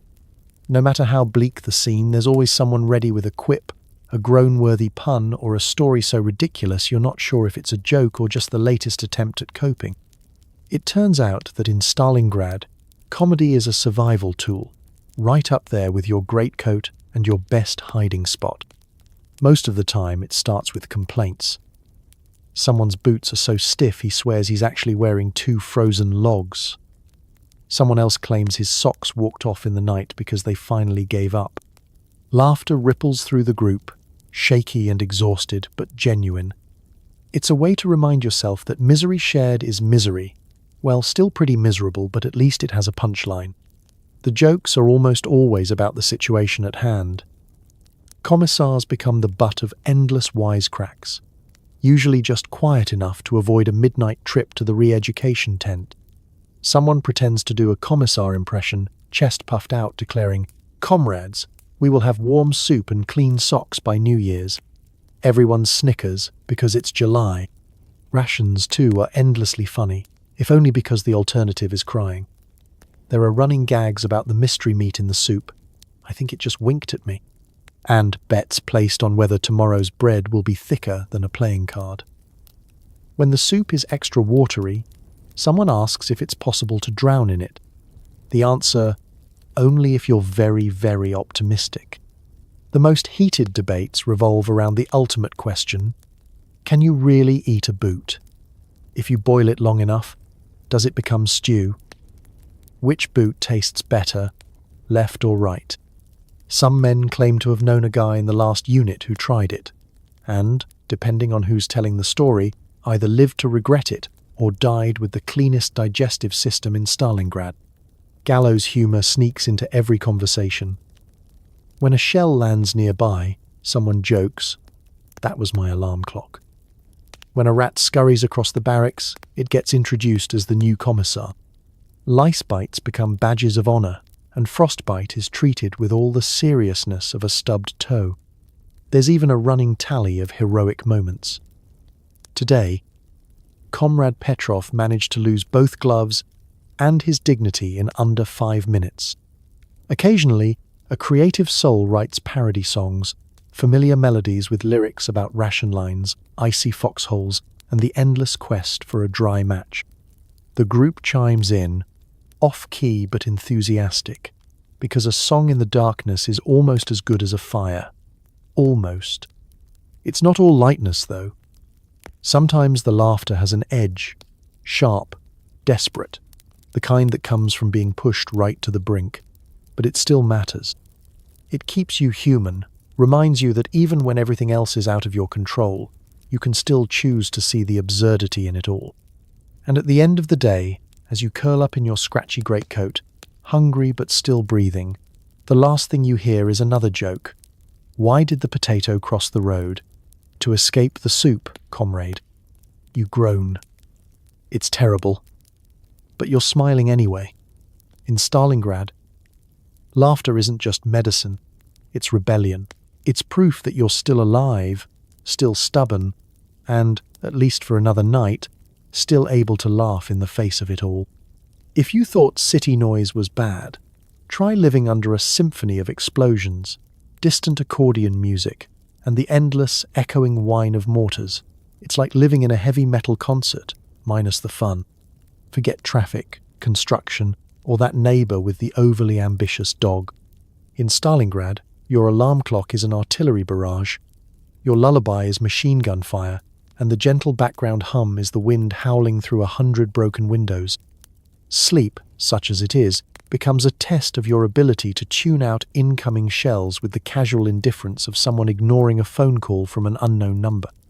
The day usually starts before sunrise, when a distant boom signals that someone, somewhere, is feeling optimistic with their mortars. This is quickly followed by a chorus of thuds, cracks, and the irregular clack-clack of rifles, like popcorn popping in a very aggressive, very anxious theatre. Every sound is layered, boots running on concrete, curses in at least 3 languages, and the tinny, heroic blare of Soviet loudspeakers promising imminent victory, and possibly a surprise ration of soup. Then there's the accordion. Yes, the accordion. Every so often, when the guns fall silent for a rare moment, some unseen optimist squeezes out a mournful tune from a battered old instrument, the notes floating over the ruins. It's oddly comforting, proof that somewhere, someone remembers music and isn't afraid to play it even with a war as an audience. The tune might be a folk song or just a half-remembered melody, but it hangs in the air, weirdly indestructible, like the cold. The rest of the day is a steady crescendo of chaos. A distant shell lands with a dull thump, shaking dust from the rafters, and making you wonder if today is the day the roof finally loses its ongoing argument with gravity. Somewhere in the next block, a machine gun chatters out a warning. You instinctively duck, then realize it's just someone venting their feelings at an abandoned cart. But the soundtrack isn't just violence. There are conversations shouted from window to window, news of bread, sightings of the legendary warm fire, warnings about the latest sniper's favorite alley. Occasionally, laughter breaks through. A joke, a curse, or a song parody about cabbage soup and ration lines, sung completely off-key but with impressive volume. There's a rhythm to it all. Incoming rounds whiz overhead with a shriek so sharp it feels like a cold wind slicing your scalp. You don't flinch anymore, you just hope the person next to you is slightly taller. In between, there's the soft, persistent scratching of rats in the walls, and the almost musical drip, drip, drip of snow melting through the cracks. Add in the constant rumble of your own stomach, and you've got a soundscape worthy of a bleak, existential ballet. Anxiety, meanwhile, is its own constant chorus. Every unusual noise triggers a surge of adrenaline. Is that shell incoming or outgoing? Was that explosion near the soup pot? Has the accordion player switched to a minor key which everyone agrees is the unofficial sign for take cover now? You learn to tell the difference between friendly fire and the oh no, not again variety by the subtlety of the vibrations in your boots. As night falls, the city quiets, but never truly sleeps. The whine of distant bombers, the sudden pop of a flare, and occasionally a lull where the only sound is the cold wind and the faint snore of someone in the next foxhole. In these moments, you remember what silence used to be, and how precious it is now. In Stalingrad, every day is scored by a soundtrack of survival, artillery, accordions, and anxiety layered together, the music of endurance. And when you finally close your eyes, it's not the silence that lulls you to sleep, but the gentle realization that if the city is still making noise, you're still here to hear it. When night falls, it gets somehow even colder. You take turns staying awake, watching the darkness for movement, and listening to your stomach growl. Sleep is a dangerous luxury. Night in Stalingrad is a different kind of battle. One fought not with rifles but with shivering bodies, half-open eyes, and the uneasy silence between artillery salvos. As the sun slips behind the ruined skyline, the city settles into its midnight routine, an anxious quiet punctuated by far-off booms and the not-so-distant snoring of exhausted soldiers. Somewhere, a dog howls. Somewhere else, a rat attempts to join your sleeping bag. The night watch is sacred, dreaded, and utterly necessary. Each squad rotates, so nobody can claim they missed out on the fun of being cold, tired, and absolutely convinced that every shifting shadow is an enemy patrol. You huddle behind a wall if you're lucky. It's only partially crumbling, scarf pulled high, rifle balanced on your knee, and eyes darting between the moonlit rubble and the blurry shapes it casts. The world feels smaller at night. You hear everything: the soft crunch of ice under boots, the distant tap-tap-tap of some unlucky comrade on another post, the wind whining through shattered beams. Your senses sharpen. Every tiny sound becomes a potential threat. Even the occasional cough from your buddy 3 foxholes down has the drama of a suspense film. There are rules, unwritten but universally obeyed. Don't light a cigarette. Snipers have nothing better to do at night. Don't chatter too loudly. The city has ears. Most importantly, don't fall asleep. That last one is a challenge, because exhaustion settles on you like a second greatcoat, heavy and impossible to shake off. You pinch yourself, count the bricks in the wall, or recite the entire alphabet backward just to keep your brain awake. Nobody is above desperate measures. One guy insists that humming folk songs keeps the wolves and sleep away.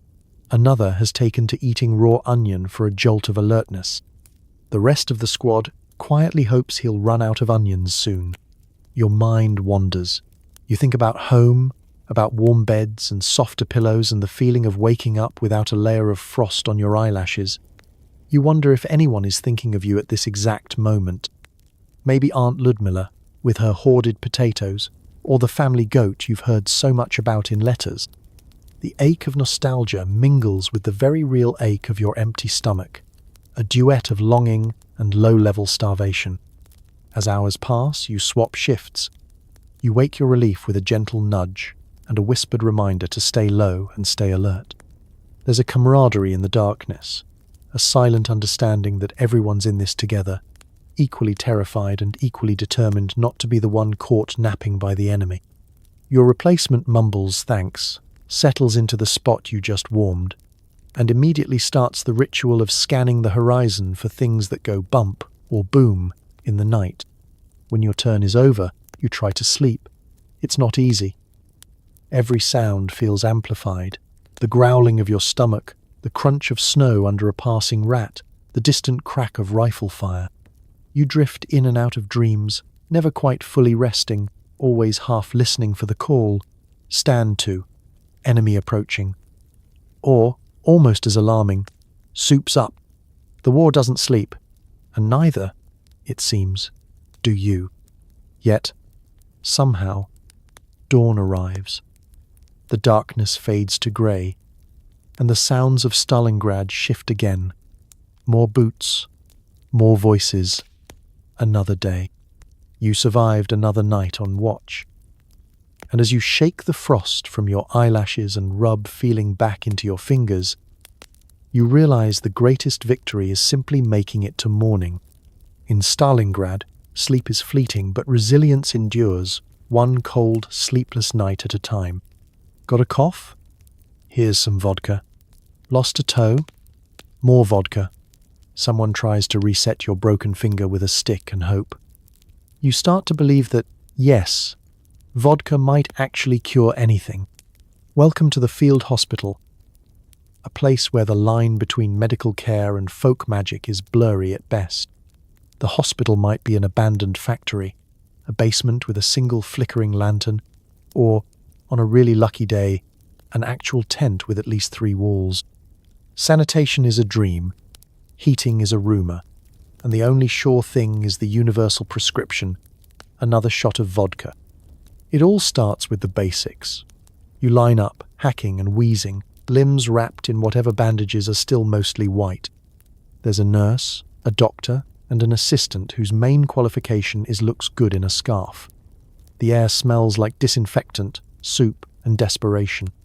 You wait your turn, eyeing the man ahead of you, who is explaining that his left foot is now 3 distinct colours. The doctor listens, nods, and pours a generous measure of vodka into a chipped enamel cup, half for the patient, half for himself. For the pain, he says, though nobody's sure whose pain he means. Treatment is creative. If you have a cold, the solution is vodka, garlic, and vigorous denial. For fevers, there's vodka with a side of compress. Broken bones? Set them as straight as you can, then plenty of vodka for courage and inflammation. The only thing more universal than vodka is the stoic attitude. It could be worse. In Stalingrad, it almost always is. The lucky ones get actual medicine, a tiny tin of ointment or a handful of chalky tablets that may or may not be aspirin. If you're really lucky, you're patched up with a real bandage instead of a strip of last week's shirt. The truly unfortunate are simply told to walk it off or handed a potato and told to count their blessings. And always, there's the vodka, doled out with the reverence of a sacred relic. Then there's the surgery table, which is just a door laid flat on 2 barrels. Anesthesia is whatever's left in the vodka bottle. The doctor glances at your wound, mutters something about simple procedures, and reaches for the sharpest knife in the bag. There's an old saying that in Stalingrad, you either die quickly or you get patched up to keep fighting. You don't have to be a doctor to guess which outcome the field hospital specializes in. For smaller ailments, blisters, headaches, toothaches, you're given a pat on the back and sent back to the line. Sometimes the nurse tapes a sprig of herbs to your sleeve for good luck. Nobody is sure if it helps, but it smells better than the usual mix of feet and cabbage soup. For morale, the staff tells stories of miraculous recoveries. The man who walked again after 3 days of rest and steady applications of vodka. The soldier who swore his cough went away after eating an entire clove of garlic, skin, and all. These are the legends that keep hope alive, right next to the myth of a hot shower. Of course, the field hospital is also a rumour mill. Here, you hear the latest gossip about supply trains, missing officers, and who may or may not have received an actual bar of soap in a care package. You leave patched up, or at least no worse than when you arrived, and a little lighter in the head thanks to medicinal spirits. And, as you limp away, bottle in hand and makeshift bandage trailing, you marvel at the miracles and mysteries of frontline medicine. You might not be any healthier, but you're certainly warmer, a little braver, and, just maybe, ready to face another day in Stalingrad. Because if vodka can't cure you, nothing will. And at least it helps you forget, for a little while, just how much needs fixing. Nothing says relax like an official inspection. The Commissar appears, lectures you on courage, and possibly arrests your friend for hoarding socks. Motivation levels plummet. The rumour of a Commissar's arrival is enough to send even the bravest men into a silent panic. You hear it whispered along the ration line. He's coming. Suddenly, everyone is busy, patching holes in their uniforms, stashing contraband, or frantically trying to remember the official lyrics to the anthem, just in case there's a pop quiz. Commissars are a rare breed. Part motivational speaker, part detective, part nightmare in a fur hat. Their job is to ensure the fighting spirit stays high and that no one is, heaven forbid, insufficiently enthusiastic about the current supply situation. You hear the boots before you see him, heavy, determined, and far too clean for someone who's actually spent time in a foxhole. He enters the makeshift barracks with an air of theatrical purpose. pausing to inspect every muddy boot, every chipped cup, and, of course, every pair of unauthorized extra socks. The men stand a little straighter, chests puffed out, faces frozen in what they hope is a mixture of devotion and vague indifference. The pep talk always starts the same way. The Commissar clears his throat and launches into a speech about duty, sacrifice, and the glory of the motherland. He reminds you that the eyes of history are upon you.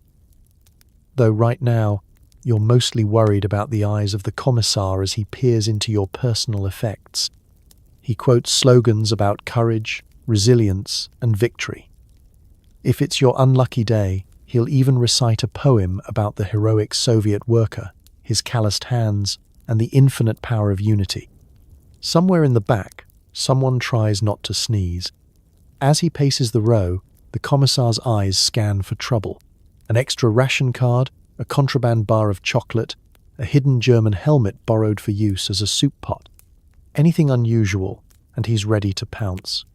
Everyone prays that today's inspection goes smoothly. Last week, he caught someone with 2 pairs of socks, one for each foot, a shocking act of bourgeois excess.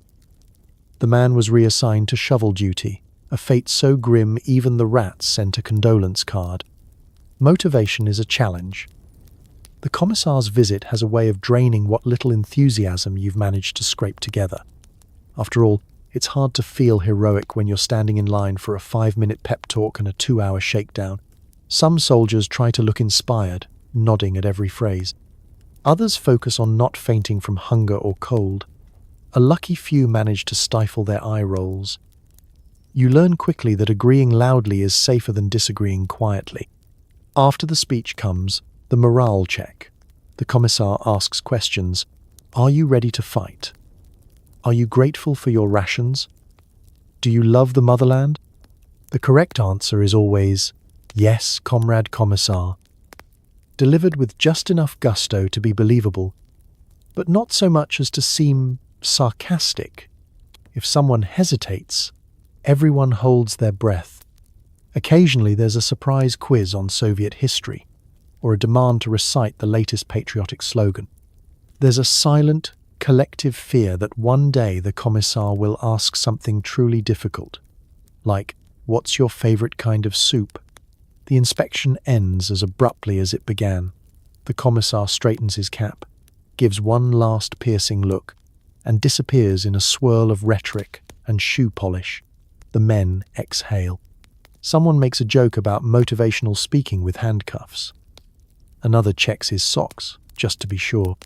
For a few moments, everyone is united by relief, by paranoia, by the shared trauma of surviving yet another visit. In Stalingrad, even inspiration comes with a side of anxiety. But if you can keep your wits, your head, and your one remaining sock, you've done better than most. And as the Commissar fades into the distance, you can finally relax, at least until the next surprise inspection. Word spreads. Hot food is coming, spirits soar, only to be crushed by reality. The hot meal turns out to be yesterday's soup reheated and 2 cubes of bread. Still, hope dies last. It starts with a whisper, usually from someone with a suspiciously upbeat expression and a knack for spreading both good and bad news with equal enthusiasm. I heard the kitchen's making something special today. Maybe meat, maybe potatoes. Definitely hot. Immediately, the rumors ignite like a spark on dry kindling. Men who've spent the whole day muttering curses at their boots suddenly sit up straighter, eyes gleaming with anticipation. Conversations begin to orbit around culinary fantasy. Borscht bubbling on a real stove, beef so tender you can eat it with a spoon, and cakes, actual cakes, baked by the loving hands of a distant, collective babushka. Nobody believes these rumors, of course, but everyone wants to. It's easier to joke about roast duck than to contemplate another meal of cold cabbage water and regret. You allow yourself, just for a moment, to imagine a meal that doesn't involve gnawing at a piece of bread so dense it could be classified as building material. As mealtime approaches, the anticipation grows. The fire is stoked a little higher, canteens are cleaned with extra vigor, and someone even attempts to wipe a suspicious streak from their tin cup. You join the growing line outside the mess, shuffling your feet and trading increasingly outlandish predictions. What if it's sausage? What if it's just more bread? But the bread is warm. What if we're actually dreaming? Every passing minute is a masterclass in collective optimism. The cooks, visible through a gap in the rubble that used to be a kitchen window, are bustling around, their breath steaming in the cold air. A giant pot simmers. The air fills with a scent that could almost be called savoury if you squint your nose and believe hard enough. For the first time all day, the mood is genuinely hopeful. And then the reveal. Tin pots clatter onto battered tables, ladles splash into the pot, and bowls are filled, if filled is the right word. You step forward, holding out your cup, and receive a ladle of something steaming. Is it stew? Is it soup? Is it just water with the memory of a carrot? Nobody's quite sure. Floating in the murky depths are a few suspicious lumps. Maybe potato, maybe last night's bread. The highlight is the hot part. The food is undeniably warm. You inhale the steam and let yourself believe, for a second, that this is the meal that will change everything. Reality, as usual, creeps back in. The hot meal is yesterday's soup, slightly reheated, and 2 cubes of bread that, if you're lucky, haven't picked up too much of the flavour from the last meal they were near. But you eat it anyway, savouring the sensation of actual warmth sliding down your throat. Some men close their eyes and let out a soft sigh, as if pretending it's a delicacy from home. Others whisper that this is the best meal they've had in weeks, which tragically might be true. There's a brief silence as everyone eats. The disappointment is there, but so is the comfort. Even the smallest change, a bowl of soup that doesn't chill your teeth, feels miraculous. Someone tells a story about their mother's cooking, and the entire squad listens, half dreaming, half jealous. Even Commissar Whiskers, the foxhole rat, comes sniffing around, drawn by the aroma of not quite desperation. When it's over, the mood settles back into its usual groove of tired resignation and stubborn hope. Sure, the mythical hot meal was just another recycled pot of disappointment. But for a little while, everyone believed. In Stalingrad, hope might be reheated and recycled, but it never quite dies. You scrape the last drop from your cup and promise yourself, tomorrow, maybe, the rumour will finally come true. You're told to defend a building, so you do, until it collapses, gets shelled, or someone borrows your window spot. The line keeps moving, mostly backwards. Holding the line in Stalingrad is a concept that seems simple enough on paper. There's a line, you hold it. But the reality is more like a highly uncoordinated game of musical chairs, where the chairs explode without warning and someone's always eyeing your spot. Your orders are clear. Stay put. Hold this ruined building. Don't let the enemy through. Unfortunately, the building in question is sometimes just a stack of bricks and wishful thinking. Your squad fans out, each person claiming a doorway, a window, or, for the particularly optimistic, an entire room. You might start the morning with an actual roof over your head, but by noon there's a good chance it's been replaced with a sky full of snow and shrapnel. Your cover is whatever hasn't been turned into firewood, soup pot material, or rat real estate. The real enemy isn't just across the street. It's entropy. Walls crumble, floors collapse, and sometimes you're forced to defend a spot that's no longer technically in the same postal code as when you started.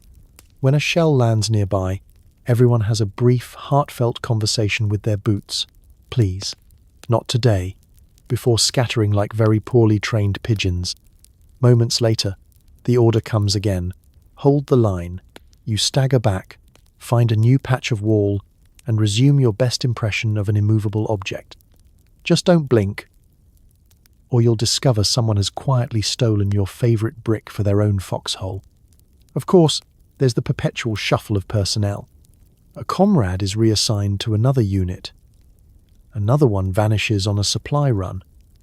and someone else claims he's been volunteered for a reconnaissance mission and will be back soon. You're left defending your patch with whoever's left, often an odd mix of grizzled veterans, nervous newcomers, and the guy who insists on playing accordion at the worst possible times. The line itself is more suggestion than reality. One day it's the third floor of a department store, the next it's what used to be the bakery, and after that it's a pile of rubble with a commanding view of a burnt-out trolley. Occasionally you find yourself holding a position so precarious that the only reason it's still in Soviet hands is because nobody else has thought to contest it. Your commanding officer draws maps, but after an hour of shelling, they're more abstract art than military diagram. The enemy is here. We are somewhere to the left of that.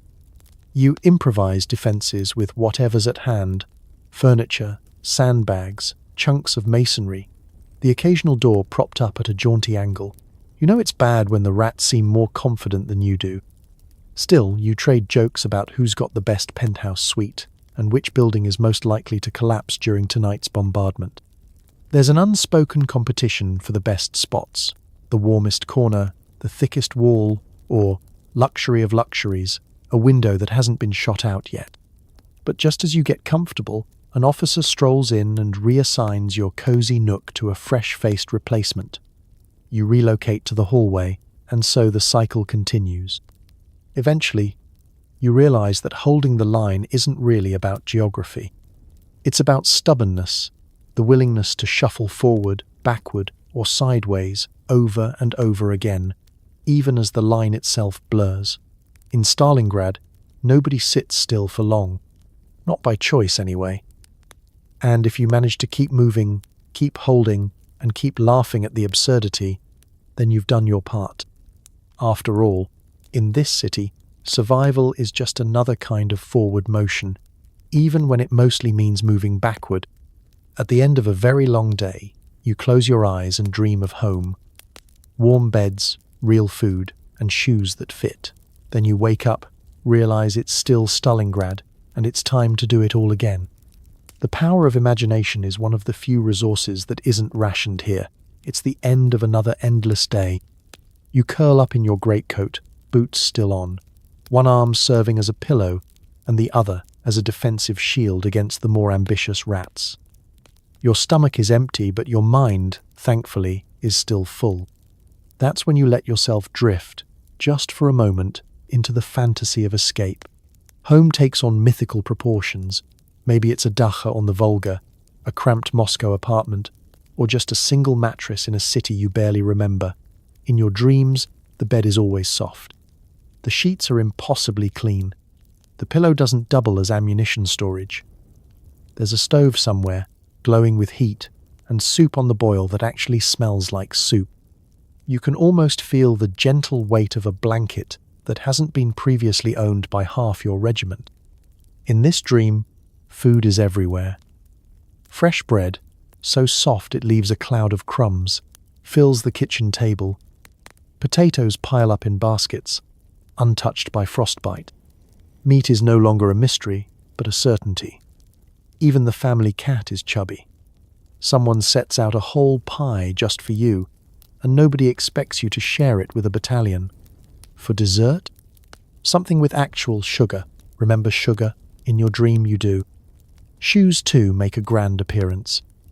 You slip your feet into a pair that fit perfectly. No holes, no frost, no suspicion that they'll be redistributed by morning. The laces tie without breaking, and your socks match, a true fairy tale ending. Family appears in soft focus. You hear the familiar voices of your mother, father, or Aunt Ludmila, always with news of potatoes, goats, and neighbors you barely recall, but now seem endlessly fascinating. Everyone is warm. Everyone is well-fed. Nobody is asking you to hold the line, dig a foxhole, or find your missing comrade named Yuri. And, best of all, nobody's shooting at you. The only explosions are from the kitchen, where someone's forgotten about the samovar again. Instead of shellfire, you fall asleep to the gentle murmur of stories, laughter, and the clink of teacups on porcelain. Real porcelain, not an enamel mug that's doubled as a shaving basin. The dreams get more ridiculous the hungrier and colder you get. Some men imagine getting lost on their way home, ending up at a sunny Black Sea resort, or winning the lottery and buying a house made entirely of rye bread. Others just wish for 5 minutes alone in a real bath, with enough hot water to drown every last louse and care. But inevitably, reality stirs. The sharp wind slips through your greatcoat, the floor digs into your side, and the ever-present background noise of Stalingrad, the distant artillery, the closer snoring, the shuffling of boots on broken stone, calls you back. Your eyelids flutter open to grey walls, frozen breath, and another morning's roll call. You sigh, roll over, and find yourself face to face with Commissar Whiskers, the local rat, who is probably dreaming of the same things. You share a nod, both veterans of another night's battle. Still, even if the dream fades, it gives you just enough strength to get up, lace up your boots, or what's left of them, and shuffle out for another round of bread ration math and motivational speeches. Because sometimes, in Stalingrad, a dream of escape, however brief, is the only thing that reminds you what you're surviving for. And as you rise, shivering and sore, you tuck that impossible dream away. Maybe tonight you'll find your way back home, if only for a little while, behind closed eyes. Suddenly, someone yells, "They're in the building!" And your relaxing afternoon of gnawing stale bread turns into a chaotic game of hide-and-seek with grenades. You sprint through crumbling hallways, duck behind doors that barely qualify as cover, and hope your bayonet is sharper than your wit. Close combat in Stalingrad is mostly a lot of terrified shoving, accidental shouting, and wondering how you ended up wrestling a German soldier over a can of beans. Nothing snaps you out of your lunchtime stupor quite like the unmistakable sound of boots and shouts echoing down a ruined corridor. 1 second you're discussing the finer points of bread crust, the next you're hurling yourself flat as bullets and boots go flying past in what used to be a living room. Welcome to urban warfare, the least organized, most heart-pounding version of tag ever invented. There are no rules, no timeouts, and, most annoyingly, no guarantee you'll be able to tell friend from foe until someone either curses at you in Russian or tries to hit you with the butt of a rifle. Walls, such as they are, become both sanctuary and trap. You squeeze yourself into the nearest dark corner, wishing you were half your size, half as loud, and much better at holding your breath. Heart-pounding, you listen for footsteps, clattering debris, or the suspiciously cheerful sound of someone cocking a submachine gun nearby. Doorways and piles of bricks offer cover that, on close inspection, would barely stop a sneeze, but you take what you can get. Desperation breeds creativity. You duck behind upturned tables, inside closets, even under bathtubs if you can find one that isn't already occupied by a rat with a similar idea. Hand-to-hand fighting in Stalingrad is less epic duel, more desperate scuffle. You lunge around corners, brandishing a bayonet that feels heavier by the minute. Adrenaline turns time to syrup. You see flashes of helmets, hear grunts and panicked orders, and become suddenly, absurdly aware that you're fighting over territory that last week was a bakery and this week is a war zone. Half the struggle is just not tripping over debris, or, worse, over the guy in front of you who dove for cover just a second sooner.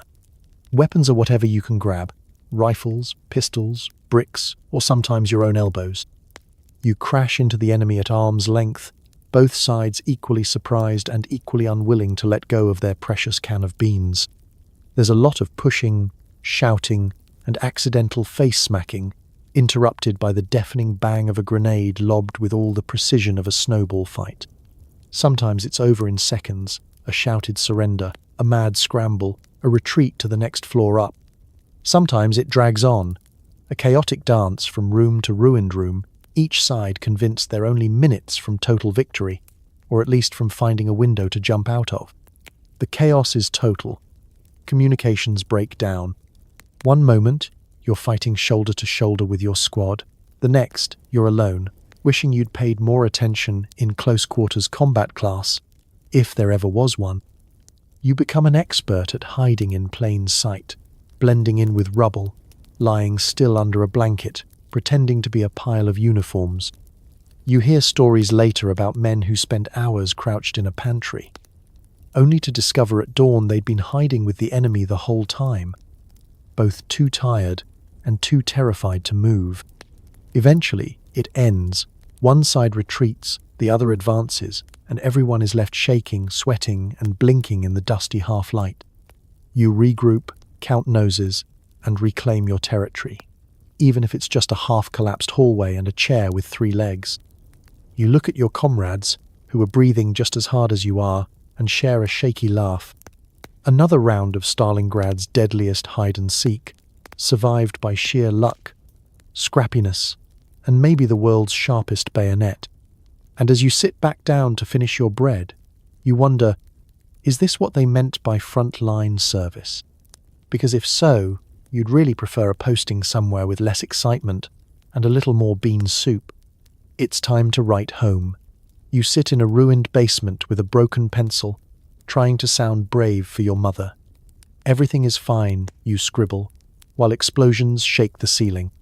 Every letter is censored, so you get creative with your metaphors. We are experiencing a very eventful winter. You're not sure if your family gets the hint, but you do your best. P.S. Please send socks. And maybe a tank. Letter writing in Stalingrad is as much an exercise in creativity as it is in hope. You don't just write. You perform, balancing the need to reassure your loved ones with the knowledge that every word will be read by at least 3 very serious men with very red pens. The result? An entire city's worth of soldiers suddenly discovering a talent for poetry, subtle hints, and elaborate understatements. You pick your moment. Maybe the bombs have stopped for a few minutes, or perhaps you've managed to scrounge a quiet corner behind a collapsed staircase. You perch on a crate or squat against a wall, the stub of a pencil wobbling in your frozen fingers. Paper is precious. Some men use the backs of propaganda leaflets. Others tear pages from whatever book or notebook they can find. You see one comrade carefully composing a note on the inside of a cigarette carton, because love, like war, finds a way. The first rule of letter writing: never say anything is bad. You write, "We are well and in good spirits," even if you've just watched your lunch freeze solid. You mention the beautiful snow and vivid city life, when what you really mean is, "I haven't felt my toes since October, and the city life is mostly rats."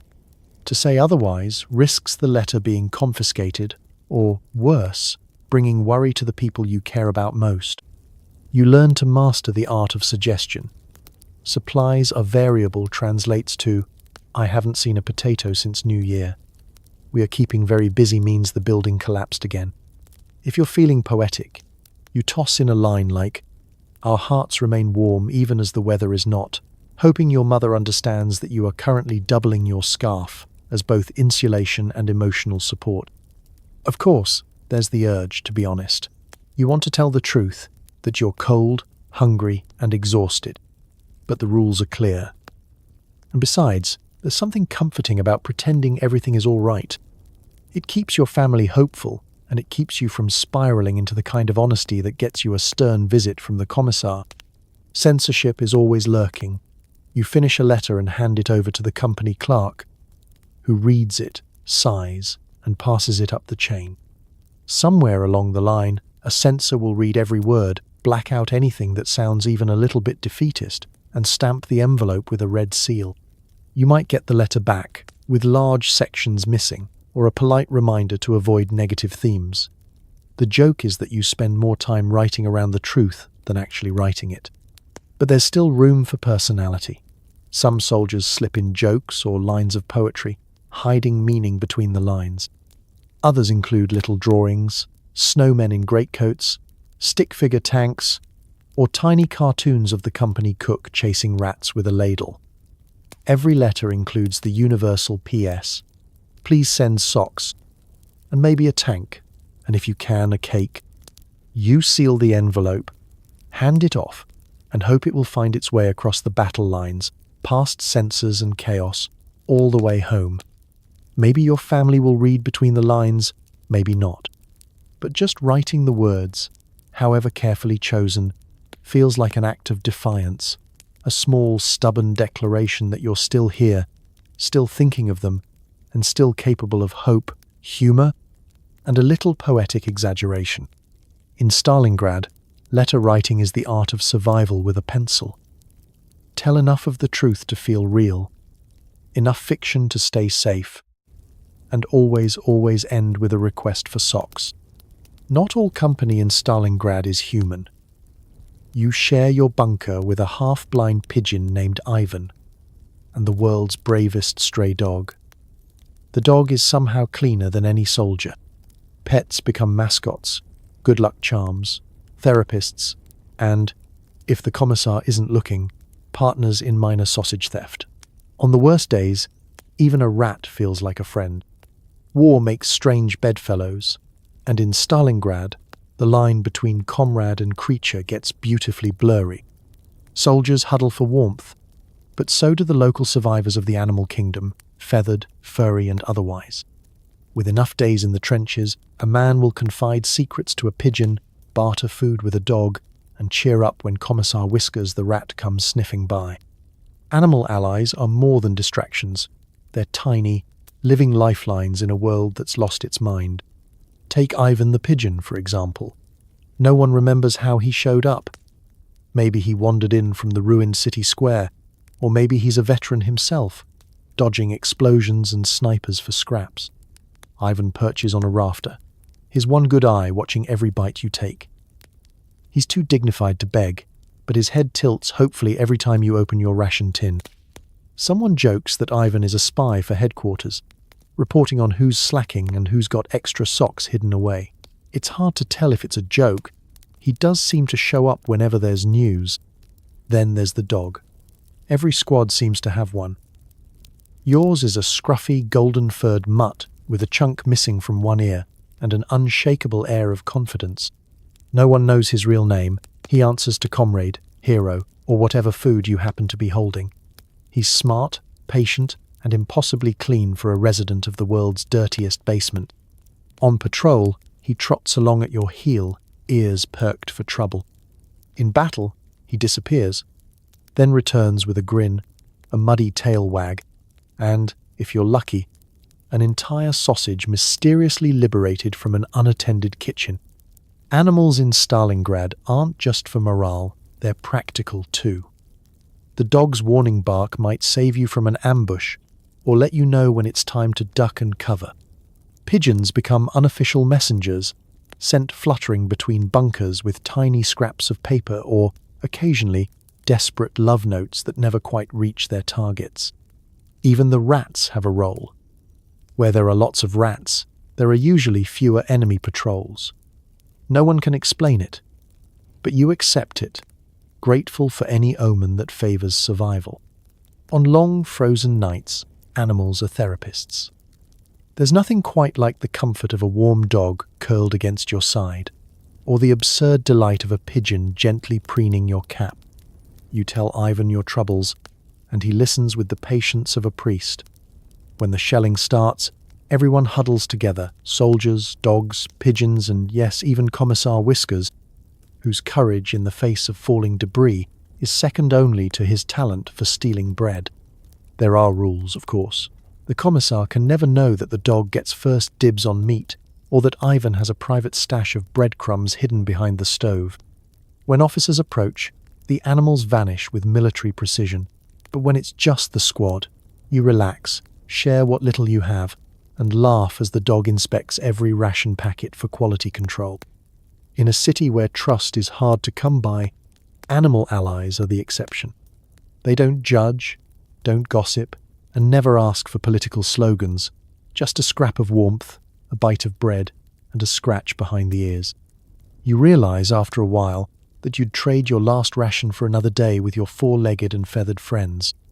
In Stalingrad, survival is sweeter, and sometimes even possible, because you're never truly alone. Desperate times call for desperate heating solutions. You burn broken crates, furniture, sometimes even your own letters from home. Someone suggests burning boots, but even the fire refuses. You huddle around a feeble flame, watching your breath in the air. and try to remember what warmth actually felt like. Was it real or just Soviet propaganda? Warmth in Stalingrad is a collective hallucination. The official supply chain lists firewood right after optimism and just before extra rations. When the first winter wind cuts through the rubble, everyone suddenly becomes an expert in thermodynamics, or at least in burning things that shouldn't legally be flammable. Your squad forms a committee, half arsonists, half scavengers, and the search begins. Anything that isn't nailed down, embedded in concrete, or actively being used as a chair is fair game. You start with the obvious: shattered crates, leftover boards, and the ancient kitchen table that hasn't seen a real meal since the Tsar was in office. Soon you're eyeing anything with even a hint of flammability: door frames, window sills, the last wooden spoon. The city's skeleton gets whittled away piece by piece until the very buildings themselves seem to be shivering with you. Desperation breeds creativity. Someone hauls in a splintered piano leg. Another presents a chipped picture frame, complete with a faded photograph. For morale, he jokes, before tossing it in. You take turns feeding the fire, rationing each stick as carefully as your bread. Once, someone proposes burning boots, but the stench is so legendary that even Commissar Whiskers flees the scene. Besides, you need those boots for marching, sitting, and if things get really dire, boiling, but that's a joke you hope never becomes reality. Sooner or later, you're left with sentimental items. A letter from home, a child's drawing, the first propaganda leaflet you ever received. Glorious Soviet winter, survive with pride. You hesitate, but the cold is relentless, and sentiment melts quickly when your fingers are numb. Tossing a precious letter into the flames is an act of both defeat and defiance, one last message sent up in smoke. There's always the hope that the warmth, however brief, carries a memory with it. The actual fire is a disappointment. It never seems big enough, hot enough, or lasting enough. You gather close, knees tucked to your chest, hands outstretched, and for a few minutes the squad is silent, united in the simple, animal need for heat. Your breath curls in the air, a ghostly reminder of how close you are to freezing. The fire flickers, spits, and sometimes dies altogether, especially when someone tries to feed it with damp socks. On the rare nights when someone liberates a real log or a sack of coal, there's a brief sense of triumph. Stories are shared, laughter bubbles up, and everyone is a little more generous with their rations. The heat seeps into your bones, dulling the ache just enough for you to remember that, yes, warmth was real once. You almost believe it will come back. But most nights, the struggle is endless. The cold finds every crack, every gap in your coat, every doubt in your heart. You wrap yourself in everything you own, huddle close to the fire, and drift into uneasy sleep, dreaming of stoves, sun, and summers that feel impossibly distant. Someone mutters, "Warmth is just a capitalist illusion." Everyone laughs, not because it's true, but because it helps chase away the chill. In Stalingrad, you learn that warmth isn't just about the fire. It's in the sharing of heat, of stories, of whatever scraps you have left. You burn everything you can, because survival means sacrificing comfort, memory, and even hope. But as long as the flame flickers, no matter how weak, you know you've claimed one tiny victory over the cold. And that, for tonight, is enough to keep going. So, you've somehow made it through a single, endless, absurd day in Stalingrad. If you're still awake, congratulations. You've dodged snipers, rationed breadcrumbs, befriended lice, and discovered that warmth is mostly a fond memory, and sometimes just a shared hallucination. In a city shattered by war, you found camaraderie in the strangest places, laughing with strangers over tasteless soup, sharing cigarettes with men you barely know, and trading stories in bombed-out basements just to forget, for a moment, the world outside. As you finally curl up beneath a scratchy blanket, or, more likely, an old coat that smells faintly of despair, maybe take a second to feel grateful for central heating, hot running water, and the radical luxury of soft socks. The people who endured Stalingrad survived not through strength alone, but through stubbornness, gallows, humour, and the quiet hope that tomorrow would be just a little less cold, a little less hungry. So tonight, as you slip into the peaceful darkness of your own bed, surrounded by silence instead of artillery, maybe whisper a quiet thank you to those who came before us, who braved unimaginable hardship with nothing but hope, a handful of bread, and the world's worst pair of boots. Because history may be terrifying, tragic, and frequently ridiculous, but it also reminds us that people, no matter the time or place, are incredibly stubborn, unexpectedly kind, and always capable of finding laughter in the dark. Rest easy, knowing that your worst day probably still comes with Wi-Fi, heating, and a bathroom you don't have to share with a rat. Good night, and sleep well.